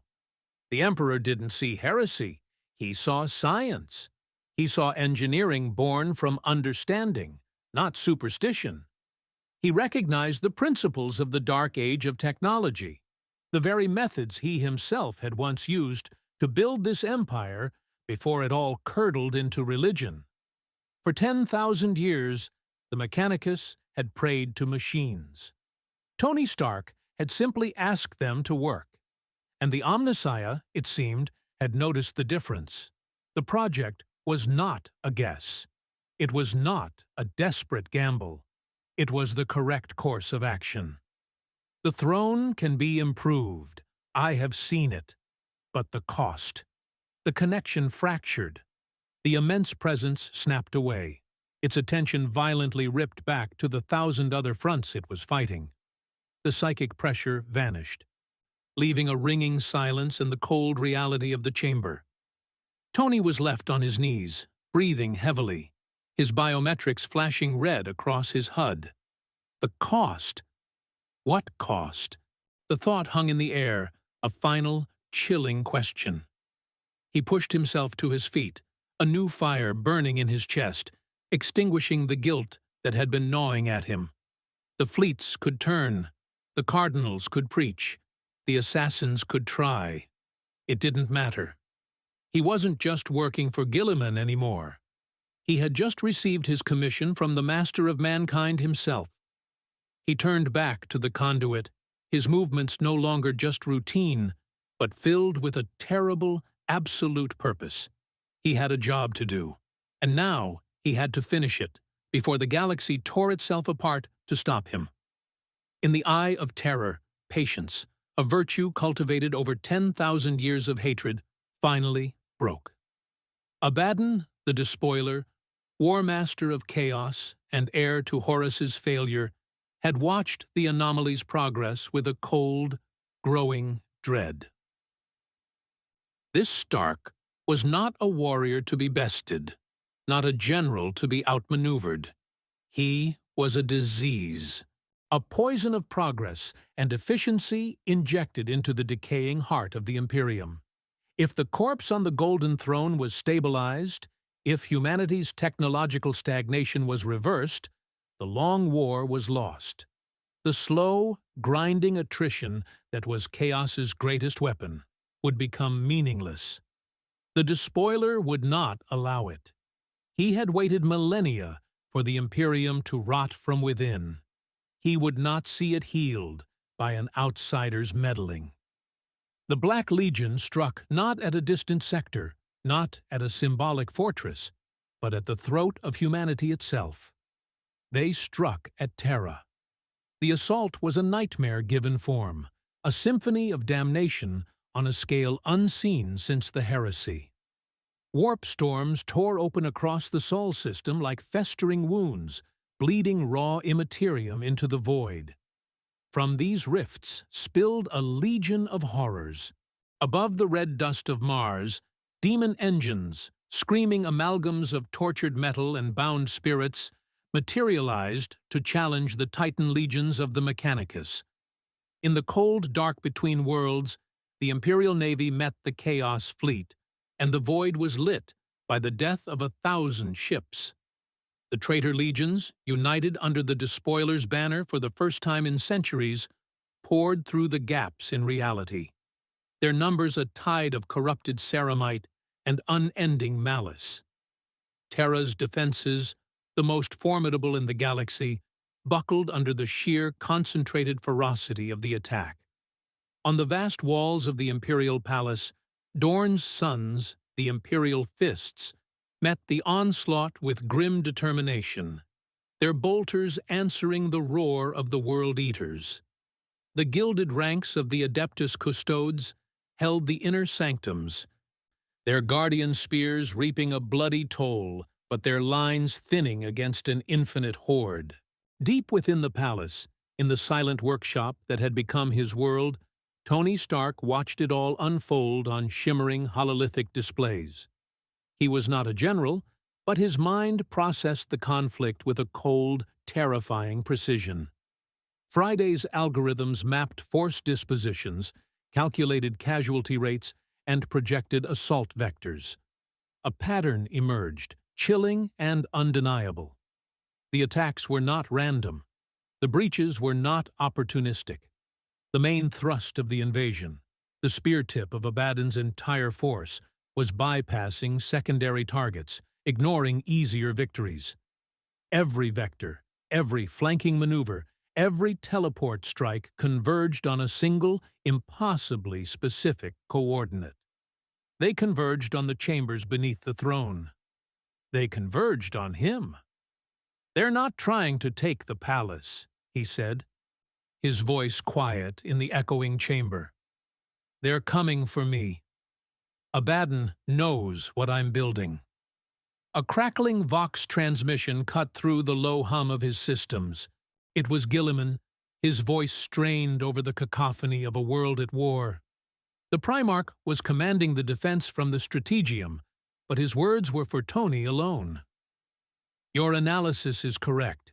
The War Master has committed everything. This isn't a siege, Stark. It's an assassination. If he reaches the throne—" The Primarch didn't need to finish. If Abaddon reached the throne, he wouldn't just kill the Emperor. He would destroy the project. He would destroy the hope.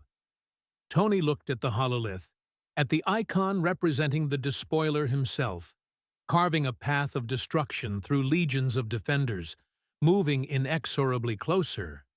He was an engineer, a builder, not a soldier of this unending war. But the war had just made it personal. He sealed his helmet, the faceplate locking into place, with a hiss. The arc reactor on his chest flared with defiant blue light. "I'm going out there." The battle for Terra was a wound torn in history, a conflict so vast and absolute it rivaled the memory of Horus's rebellion. Across continents of rock Crete and Plastile, billions of souls clashed in a final, desperate war.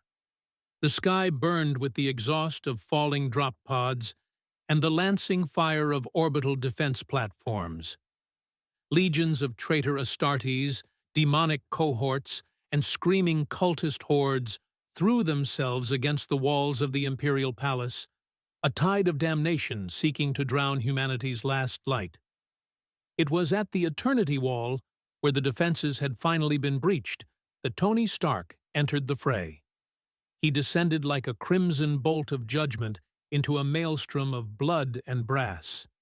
Cornate berserkers, their World Eater's armor stained by 10 millennia of slaughter, had poured through the gap, their chain axes howling for skulls. They were the very essence of mindless rage, a force that fed on the fury of battle. And they met something they could not comprehend.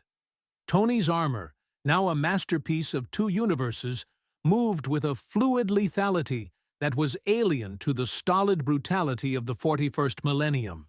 He did not roar challenges. He did not bellow prayers. He fought with the cold, silent precision of a master surgeon excising a cancer. His repulsors, refined and amplified, did not simply punch through corrupted ceramite. They atomized it, turning the berserk warriors into clouds of vaporized armor and boiled blood. He fought without anger, without hatred, without any of the violent emotion that gave Khorne his power. The berserkers charged into a void, their fury meeting only the dispassionate application of physics, and it drove them to a deeper, more impotent madness. When demons clawed their way through the thinning veil, Shimmering with immaterial energies, Tony unleashed his newest weapons. Beams of pure, coherent light, tuned to frequencies derived from his own horrific journey into the warp, struck the entities. There was no grand explosion, only a silent, surgical erasure. The demons dissolved, their forms unraveling back into the raw chaos from which they were spawned, their screams swallowed by the void.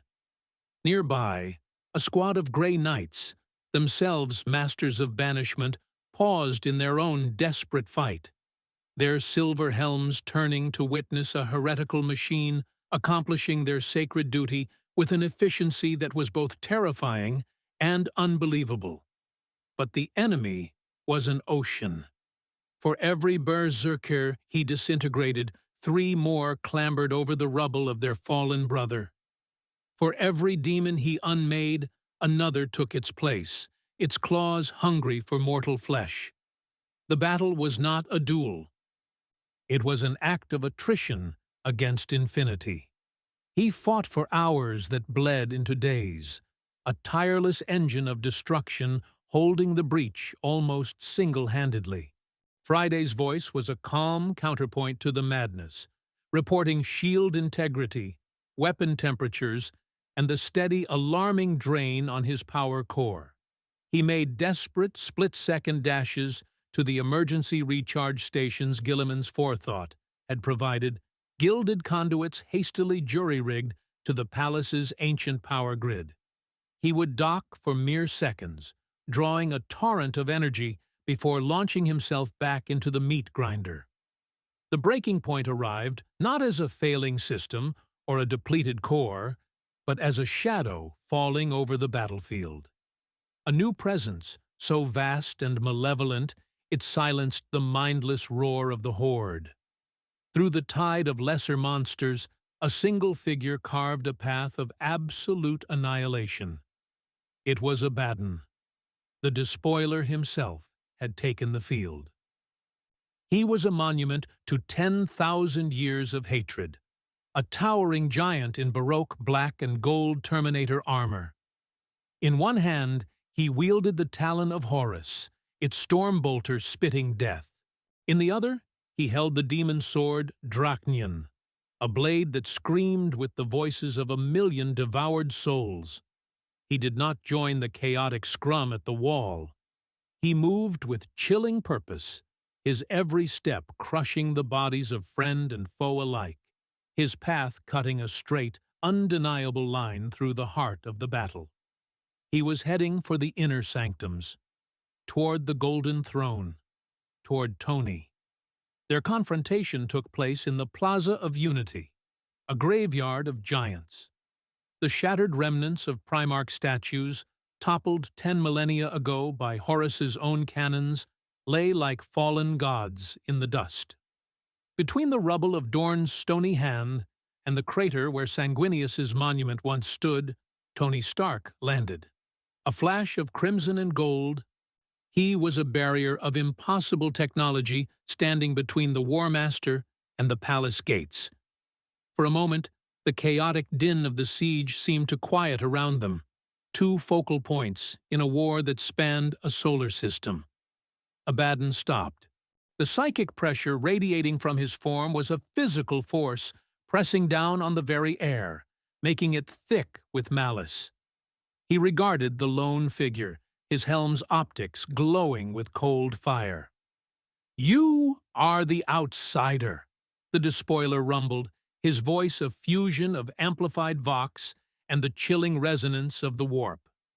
"The anomaly. The one who would dare to restore what my gods and I have sworn to unmake." Tony's faceplate remained polarized, hiding his expression, but not his intent. Friday's readouts screamed warnings, analyzing the torrent of chaotic energy pouring from the War Master. "And you're the guy who spent 10,000 years trying and failing to win the same war." Tony's voice shot back, clean and sharp through his external speakers. "Top marks for persistence, I guess. But maybe it's time you tried a different strategy? Abaddon's only answer was violence. He moved with a speed that defied his colossal size, closing the distance in 2 thunderous strides. Drachnion, the end of empires, swept in an arc meant to cleave a battle tank in 2. The air itself tore open with the sword's passage, the bound demons within it screaming a chorus of damnation. Tony's shields flared, a dome of crackling blue energy absorbing the cataclysmic blow. The impact was absolute. He was driven backward 100 feet, his boots gouging deep furrows in the plaza's ravaged stone. The shield buckled, held for a nanosecond, and then shattered. Alarms blared across his HUD as Friday rerouted power, the suit's inner layers absorbing the residual kinetic and psychic shock. The duel that followed was a clash of universes. Abaddon was a force of nature, a living embodiment of chaos undivided. Every swing of his demon sword was a potential death blow. Every blast from the talon of Horus was a storm of explosive shells. He fought with the accumulated experience of 10,000 years of ceaseless, brutal warfare. But Tony was a different kind of warrior. He didn't meet force with force. He met it with physics. He took to the air, a blur of motion that the War Master's ground-based combat instincts struggled to track. Repulsor blasts, tight and focused, hammered against the joints of Abaddon's Terminator armor, seeking weaknesses.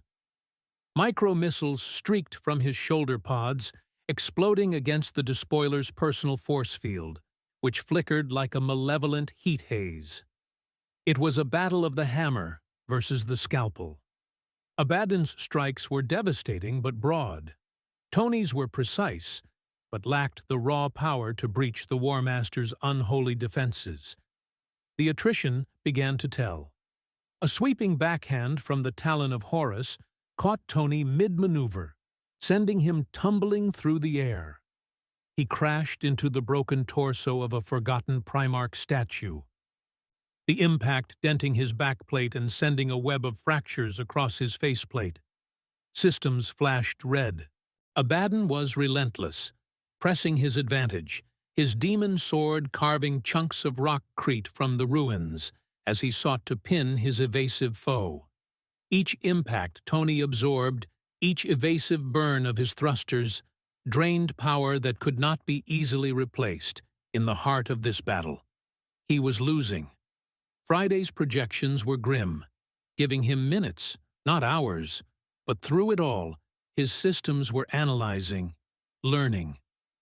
"Boss," Friday's voice cut through the tactical chaos, "the energy signature of the sword is unstable. It's not a solid object in the conventional sense. It's a localized warp rift, bound to the metal by a specific psychic frequency." An idea sparked in Tony's mind, a desperate, insane gamble.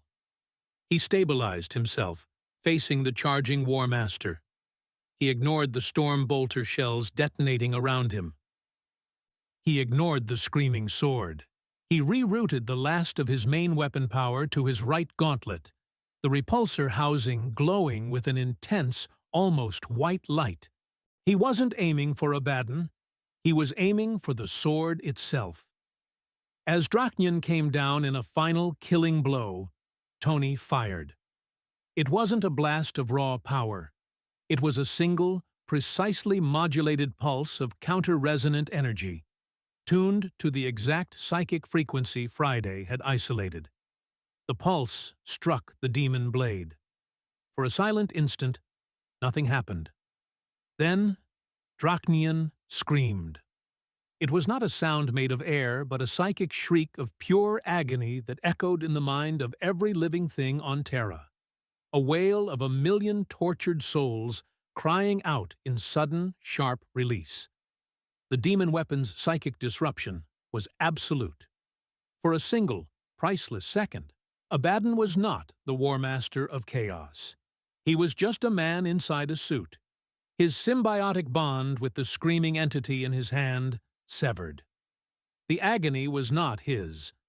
but it flooded his senses, a tidal wave of someone else's pain that overloaded his 10,000-year-old nervous system. He staggered, his grip on the talon of Horus loosening as his entire being recoiled from the psychic backlash. The end of empires, for the first time in millennia, felt a flicker of its own end. Tony did not hesitate. This was the opening. The one-in-a-billion chance Friday's combat models had predicted.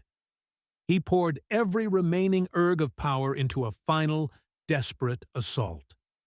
The unibeam lanced from his chest, no longer a surgical tool, but a battering ram of pure energy, striking the War Master's breastplate. Simultaneously, the last of his micro-missile pods emptied in a swarm of self-guided munitions that hammered Abaddon's weakened void shield, each detonation a starburst of fire and shrapnel. His shoulder-mounted laser, previously used for precise cuts, now fired a continuous, high-intensity beam that superheated the ceramite of Abaddon's pauldron until it glowed a dull, angry red. The cumulative effect was staggering.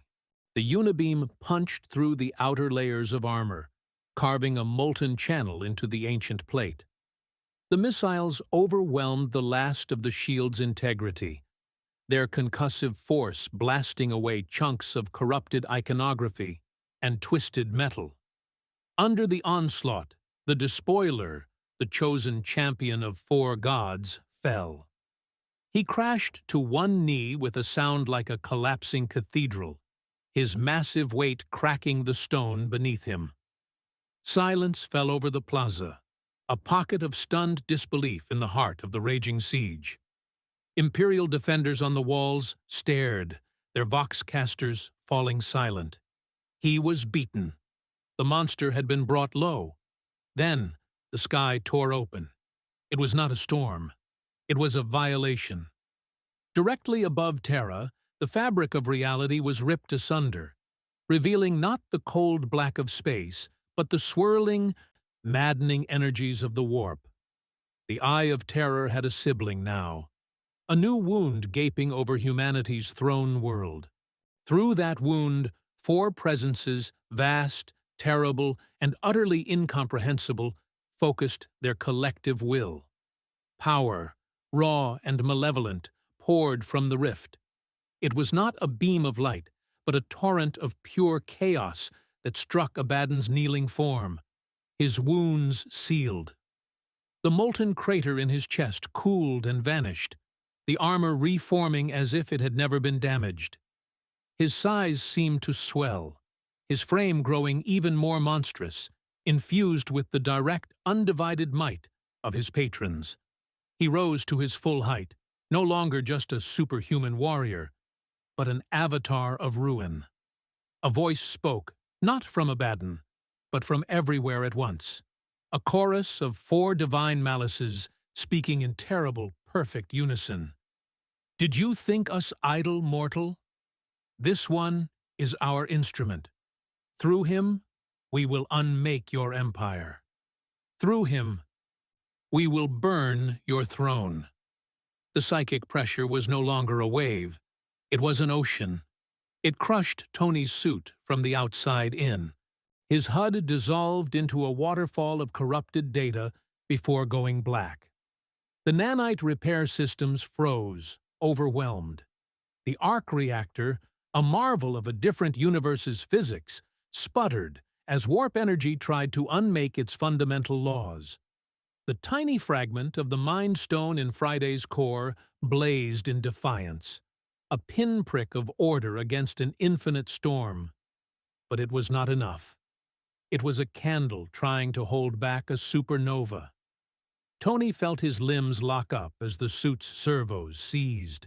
He was a statue of crimson and gold, trapped in failing technology, facing not just a warrior, but the focused hatred of 4 gods. He was going to die here. The realization was not born of fear, but of cold, hard calculation. There were no more variables, no more tricks. He had played his final card, and the House had responded by revealing it owned the entire universe. Then the Emperor answered. From the deepest, most sacred heart of the imperial palace, a light began to shine. This was not the tired, weary glow of the Astronomicon, a lighthouse for lost souls. This was a sunrise, a nova. It was the incandescent fury of a star being born in the heart of a dying world. The light erupted from the Sanctum Imperialis, a pillar of pure gold that tore through the filth-choked skies of Terra, so bright and so absolute that it cast the maddening colors of the warp rift into shadow. On the battlefield, every eye, augmented and organic, was drawn to it. Imperial fists on the walls felt a warmth in their very bones, a strength they had only read about in the most ancient of litanies. The traitors, the demons, the things of the dark, recoiled as if burned, hissing and shrieking as the golden radiance washed over them. The pillar of light did not simply shine, it coalesced. High above the Plaza of Unity, it gathered itself into a form. It was a shape that mortal minds could not properly hold, a figure of impossible scale, clad in golden armor that seemed to be woven from the very concept of glory. It was a king, a warrior, and a god, and its presence was a physical weight that pressed down upon the world. The Emperor of mankind, for the first time in 10 millennia, had taken the field. Not in his withered, broken body, but as a psychic projection of his primordial, unblemished might, fueled by the very machine Tony Stark had just finished repairing. The Golden Throne was no longer a prison. It was a weapon, and its master was awake. A voice rolled across the planet, not through the air, but through the soul of every living human. It was a voice of absolute command, a voice that had forged an empire and had last been heard in the final desperate days of the heresy. "My sons, enough!" The effect was instantaneous. The four great powers of the warp, their attention previously focused on their champion Abaddon, now swiveled to face their ancient enemy. The rift in the sky curdled, the swirling energies of chaos boiling as they were met with a will more singular and more unyielding than their own. The torrent of corrupting power that had resurrected Abaddon now became a focused, hateful lance striking at the golden apparition. The sky above Terra became a battleground for gods. A storm of pure rage, entropy, and despair crashed against a bulwark of incandescent order and wrathful discipline. The golden figure endured. It did more than endure. It advanced. It took a single, slow step forward, and the very ground of the plaza was scoured clean of demonic filth. The air, thick with the stench of mutation and sacrifice, was sterilized, replaced by the clean, sharp smell of ozone. Every chaos sigil carved into the stone cracked and faded into dust. The Emperor's manifestation was not merely a shield, it was an act of purification, of reclamation. Imperial forces, who had been moments from breaking, felt their terror replaced by a zealous fire. They roared in unison, a single word echoing from a billion throats: Emperor. Abaddon, caught between the hammer of the Emperor's will and the anvil of the Chaos God's focused attention, was no longer the most powerful being on the field. He was an obstacle, a piece on a board where the players themselves had finally appeared. The War Master, a being defined by 10,000 years of unyielding warfare, made the only logical choice. He chose survival. With a final, hate-filled glare at the golden god before him, he signaled the retreat. The Black Legion, their discipline absolute even in the face of divine intervention, began a controlled, fighting withdrawal. Across Terra, the lesser demons, their anchors to reality dissolving under the Emperor's purifying light, began to scream as they were unmade. The siege of Terra was not over. It was breaking. The silence that followed the gods' withdrawal was a physical thing, a pressure that replaced the shriek of the warp and the roar of battle. Across the scarred plains of Terra, the fighting simply stopped. Demon armies, their connection to the Immaterium severed, dissolved into foul-smelling mist and shimmering dust. Traitor Astartes, their dark patrons suddenly absent, found their morale shattered and began a desperate, disorganized retreat. The sky, once a canvas of maddening chaos, was now just a sky again, bruised and choked with the smoke of a billion fires. The siege of Terra was broken. In the Plaza of Unity, Tony Stark fell to his knees. His armor, a masterpiece of technology from another universe, was a wreck. The crimson shell was cracked, blackened, and weeping hydraulic fluid from a dozen ruptures. The gold trim was scarred beyond recognition. His arc reactor, once a defiant blue star, pulsed with a weak, intermittent flicker. Inside the suit, every alarm screamed of catastrophic system failures, of power reserves depleted past the point of no return. Friday's voice was a faint, distorted whisper, a ghost in the machine. He barely heard her. His mind was replaying the last few hours on an endless, agonizing loop. The impossible might of Abaddon, the intervention of gods, and the terrible, glorious light of the Emperor. The sound of massive footsteps on shattered marble drew his gaze upward. Roboute Guilliman approached, his own legendary armor bearing the brutal marks of the siege.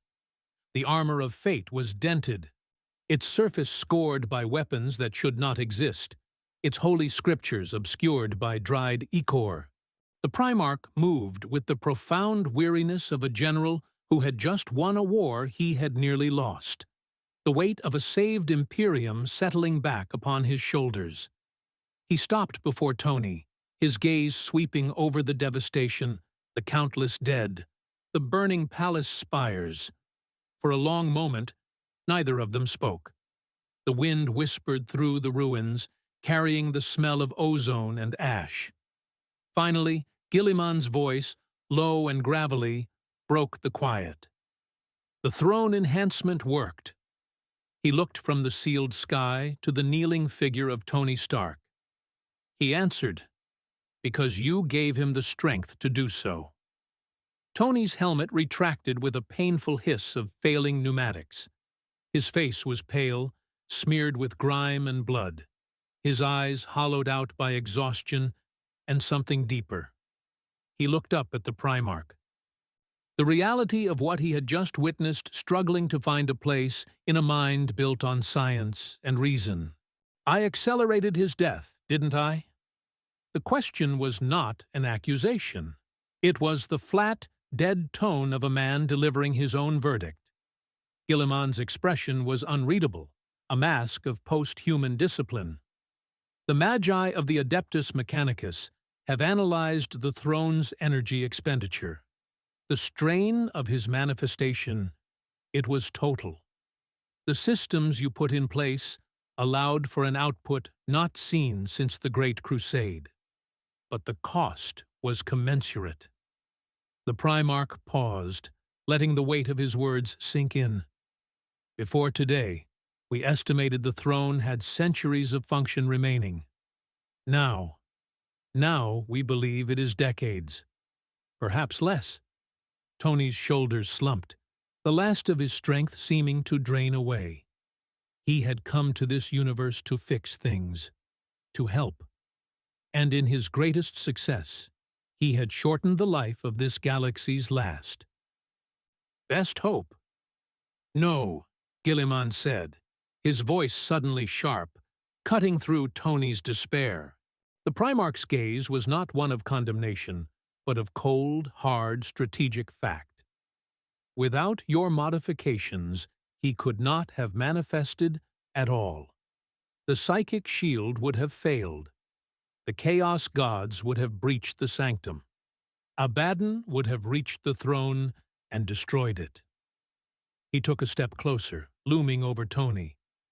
You did not hasten the Emperor's end. You postponed the end of humanity. You bought us time, desperate, agonizingly short, and paid for with a mountain of corpses. But it is time we did not possess this morning. The war was not over. Abaddon had escaped. The ruinous powers had merely retreated, not surrendered. The Tyranids and the Orks and the Necrons still gnawed at the Imperium's edges. And the Emperor's clock, which had been winding down for 10,000 years, was now ticking faster than ever. But humanity had survived this day. The palace stood. The throne, though grievously taxed, continued its eternal, silent vigil. Tony Stark, a man from a world of heroes and hope, had just learned the grimdark meaning of victory. He had saved the Imperium, and in doing so, he had changed its fate forever. 3 months after the fires on Terra were extinguished, the Imperium awoke to a new and terrifying reality. The silence left by the Chaos Retreat was filled with whispers, then arguments, then declarations that echoed from the throne world to the farthest colonial outpost. The Emperor had acted. Billions had seen the golden light, had felt the psychic backlash of a god's fury. The manifestation was not a myth passed down through millennia. It was a living, witnessed event, and the questions it raised threatened to tear the fabric of the Imperium more surely than Abaddon's legions ever could. The name of Tony Stark. Once a secret known only to the highest echelons and the most desperate reformists, was now spoken in the public squares of 100,000 worlds. The legend of the Machine Angel, the crimson and gold stranger who healed machines and fought demons, was no longer a fringe heresy. It was a mainstream theological debate. Picked captures of his battle against the despoiler, however blurry and distorted, were traded like holy relics. He was the enabler, the catalyst, the outsider who had laid his hands upon the golden throne and helped to work a miracle. He was either humanity's newest saint or its most insidious deceiver. There was no middle ground. On Mars, the Fabricator General's crusade against the tech heretic collapsed into ignominy. His authority, once absolute, was shattered. How could the Mechanicus condemn the being whose work had allowed the Omnissiah to speak, to act, to save them all? The political fallout was catastrophic. A schism, silent for centuries, erupted into the open. Traditionalist Magi declared Stark's methods an abomination, a shortcut that bypassed the sacred rites of understanding. But a growing faction of reformists, emboldened by the undeniable results, began to quietly study his designs. They reverse-engineered schematics recovered from battlefields and improved worlds, cloaking their innovation in the acceptable language of archaeotech recovery. They were committing the ultimate sin of creation and justifying it as an act of faith. The ecclesiarchy fractured with even greater violence. On shrine worlds, cardinals who denounced Stark as the machine devil were met with riots from pilgrims who now saw improvement as a divine gift. Theologians argued in furious conclaves, attempting to reconcile 10,000 years of dogma with the Emperor's unambiguous use of heretical technology. New sects emerged overnight, preaching a gospel of holy progress, declaring that suffering was not the only path to salvation. On Sanctus Lux, the Order of the Bloody Rose found themselves quelling religious violence not between cults, but between factions of the imperial creed itself. The faith that had bound the Imperium together was now tearing it apart. In the midst of this galactic upheaval, Inquisitor Mordecai Thorne found his fortunes reversed. His covert alliance, an act of profound treason that should have earned him a pyre, was now hailed as visionary foresight. The High Lords of Terra, desperate for a narrative that made sense of the chaos, elevated him. Thorn, a man who had lived in the shadows, was now a figure of immense and public authority. He did not waste it. He used his new station to build a network, a quiet order within the Inquisition dedicated not to purging reform, but to protecting it. He shielded the very cells he would have once destroyed, ensuring that the seeds of technology and progress planted by Stark were given time to grow. Finally, the Lord Commander acted. Robute Guilliman summoned Tony Stark not to a secret meeting in the Void, but to a formal audience in the restored Hall of Heroes within the Imperial Palace. The message was as subtle as a thunderclap. Before the assembled banners of the Legio Custodes and the stern gaze of chapter masters, the Primarch Regent publicly received the outsider. He did not name him a hero or a saint, but he acknowledged him as a vital contributor to the defense of the throne world. The political statement was absolute. The Lord Commander of the Imperium endorsed this anomaly. The galaxy had been irrevocably altered. The old order was dead, and a new, unstable, and terrifying age had just begun. The chambers were a sanctuary of silence carved from the heart of the besieged palace. Here, the scent of ozone and promethium-laced smoke gave way to the ancient aroma of vellum, polished wood, and cold stone. Hololithic maps of the galaxy hung like captured nebulae in the air, their light shifting across the weary face of the Primarch. Robute Guilliman stood before a vast sheet of armor glass, looking down upon the scarred but healing plains of Terra. He did not turn as Tony Stark entered, the soft hum of his armor's life support a stark contrast to the room's profound stillness. Guilliman gestured to a decanter of dark amber liquid. Tony poured a measure into a heavy crystal glass, the weight of it a familiar comfort. The Primarch finally turned, his gaze heavy with the burden of 1 billion lives lost and saved. You accomplished in a single battle what my most carefully constructed reforms could not achieve in a decade. Guilliman began, his voice a low rumble that was more weariness than triumph. The Emperor's light. It was not a story, not a prayer, it was a weapon. Billions saw it. They felt it. You shattered assumptions that have held this Imperium in a stranglehold for 10,000 years. They know now. They know he can still act, if given the proper means. Tony swirled the amasec in his glass, watching the light fracture within it. "And what happens now?" he asked, his voice devoid of celebration. "The throne is still failing. In fact, your own tech priests say the strain shortened its lifespan. Chaos is still out there, licking its wounds. The Tyranids and Orks haven't gone on vacation. You haven't solved the structural problems. You just put a very bright, very expensive patch on a hemorrhaging artery." "No," Guilliman corrected, stepping away from the window. "You have demonstrated something far more important. You have demonstrated that those problems can be addressed. That the artery doesn't have to bleed forever."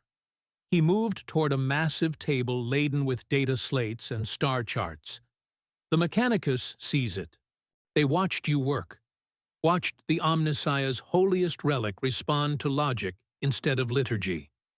The Ecclesiarchy. Some of them, the ones who haven't been blinded by their own rhetoric. They see it too. Change is no longer a theoretical heresy. It is a proven, battle-tested possibility." The Primarch paused, his gaze fixing on Tony with an intensity that could cow worlds. "Which brings me to my proposal." He gestured to the room, to the maps, to the endless reports of a galaxy at war.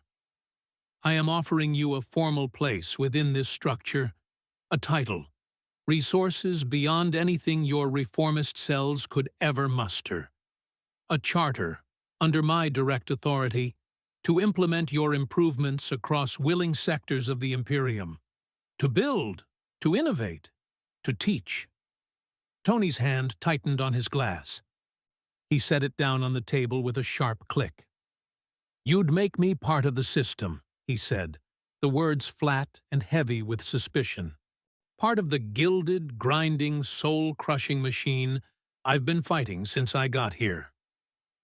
"I would make you part of the solution," Guilliman countered immediately. "Do you think I enjoy this machine? It is the only tool I have. You would not be just another cog. You would be a new kind of engine. Yes, you would work within constraints. The politics of this age are a battlefield unto themselves, but you have proven you can navigate them. You have shown you can maintain your principles even when surrounded by dogma. That combination is rarer than any archaeotech. It is valuable. It is necessary." Tony was silent for a long time, the hum of his armor the only sound.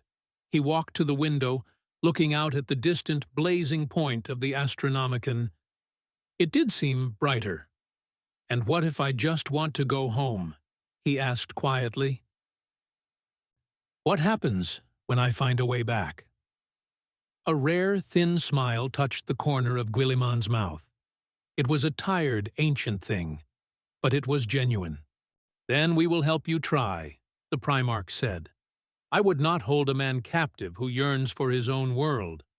But until that day comes—" He swept his hand out, a gesture that encompassed the star-dusted view beyond the glass. "Until then, help me save this one." He accepted. Not with the flourish of a politician, nor the solemnity of a knight, but with the weary pragmatism of an engineer facing a system on the verge of catastrophic failure. The conditions were ironclad, negotiated over days with Guilliman himself, but the core of the deal was simple.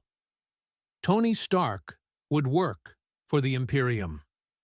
The announcement was not a triumphant proclamation shouted from the palace walls, but a series of quiet, unassailable decrees disseminated through the highest echelons of the Adeptus Terra. The tech heretic was legitimized. The machine angel was given official sanction. The news rippled through the calcified arteries of the Imperium not like a shockwave, but like a slow seismic tremor, cracking foundations that had stood for 10,000 years. On 1,000,000 worlds, 1 billion functionaries received the updated missives, their minds struggling to reconcile the word heretic with the new appendix. Sanctioned by order of the Lord Commander. On Mars, the schism was immediate and absolute. The traditionalist Magi, led in spirit by the politically neutered Fabricator General, seethed in their data sanctuaries, declaring the decree a blasphemy that invalidated the Treaty of Mars itself. But they were now opposed by an undeniable force.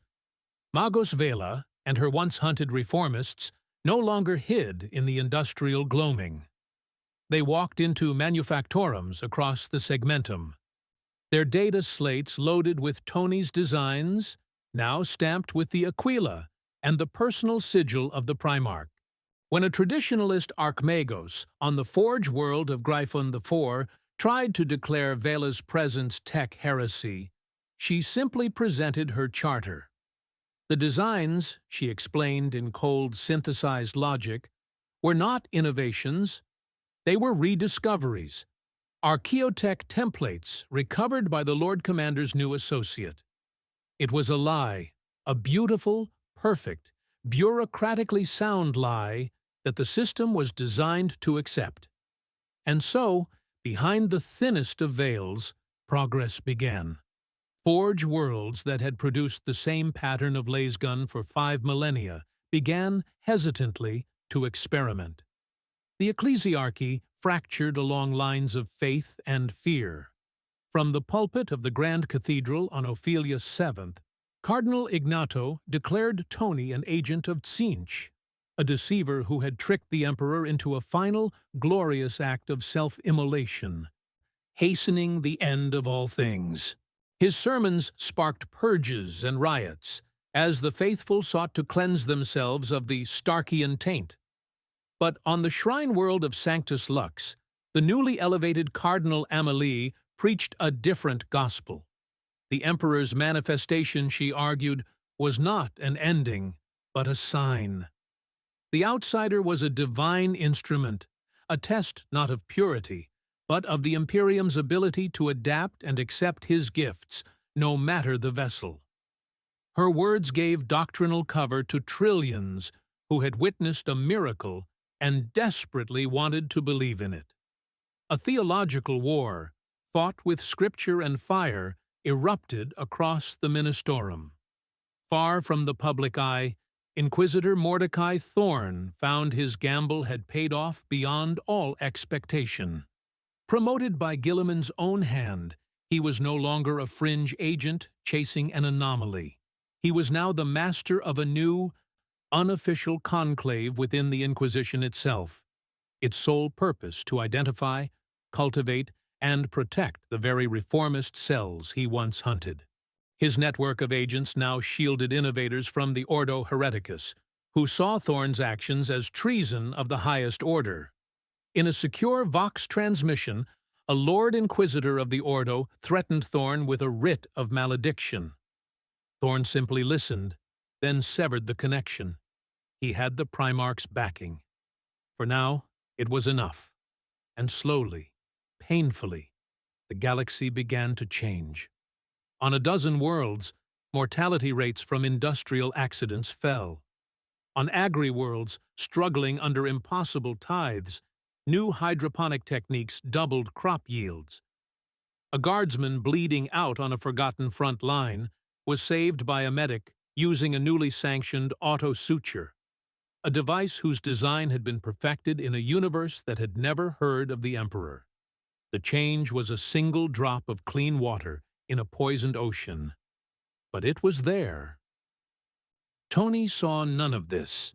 He was back in the cold, silent depths beneath the Imperial Palace, his armor scarred from the siege. His work was not over. It had just begun. The Golden Throne had been damaged by the strain of the Emperor's manifestation. He was repairing it. But in repairing it, he was also improving it, reinforcing its ancient systems, preparing it for the next inevitable crisis. The custodians still watched his every move, their golden armor a constant reminder of the stakes. But their silence was different now. It was no longer the silence of suspicion, but the silence of anticipation. The war for humanity's future had not ended. It had simply entered a new, more uncertain, and far more dangerous phase. Tony Stark stood on a balcony carved from the flank of the Imperial Palace, the cold Martian winds of a terraformed Earth, doing little to penetrate the simple flight suit he wore. 6 months had passed since the siege. Below, Terra was a wound in the process of healing. The skeletal frames of shattered basilicas were being reclad, but now the work crews moved with a speed that was not born of frantic desperation, but of engineered efficiency. Construction servitors, their programming subtly rewritten, laid permacrete with a logic that minimized waste, their movements a stark contrast to the prayer-bound, ritualistic inefficiency of their unaltered brethren. The air, once thick with the smoke of holy incense and promethium fires, now carried the clean, sharp scent of ion welders and ozone. His armor, the crimson and gold suit that had become a symbol of either heresy or salvation, was undergoing repairs in the workshop below. He didn't need it here. His only light was the steady blue-white pulse of the arc reactor in his chest, a quiet star against the encroaching twilight. In his hand, a data slate flickered, A constant stream of information from across a million worlds.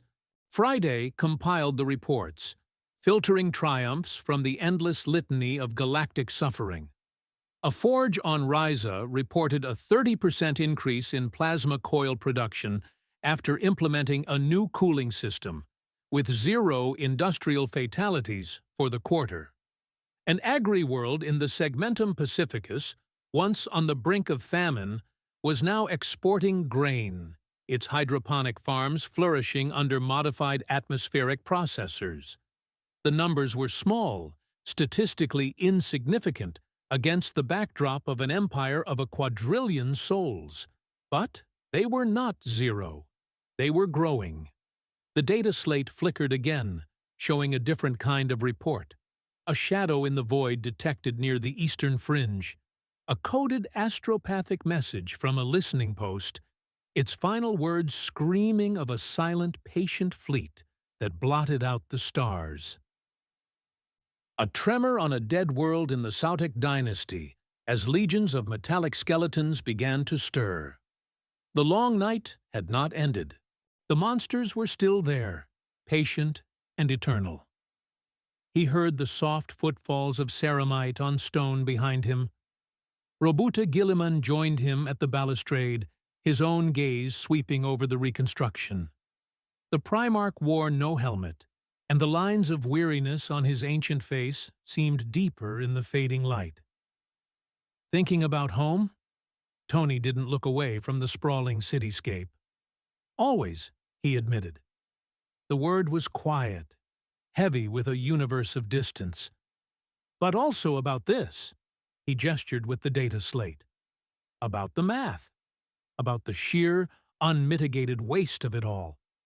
And what it could be if someone just bothered to fix the plumbing.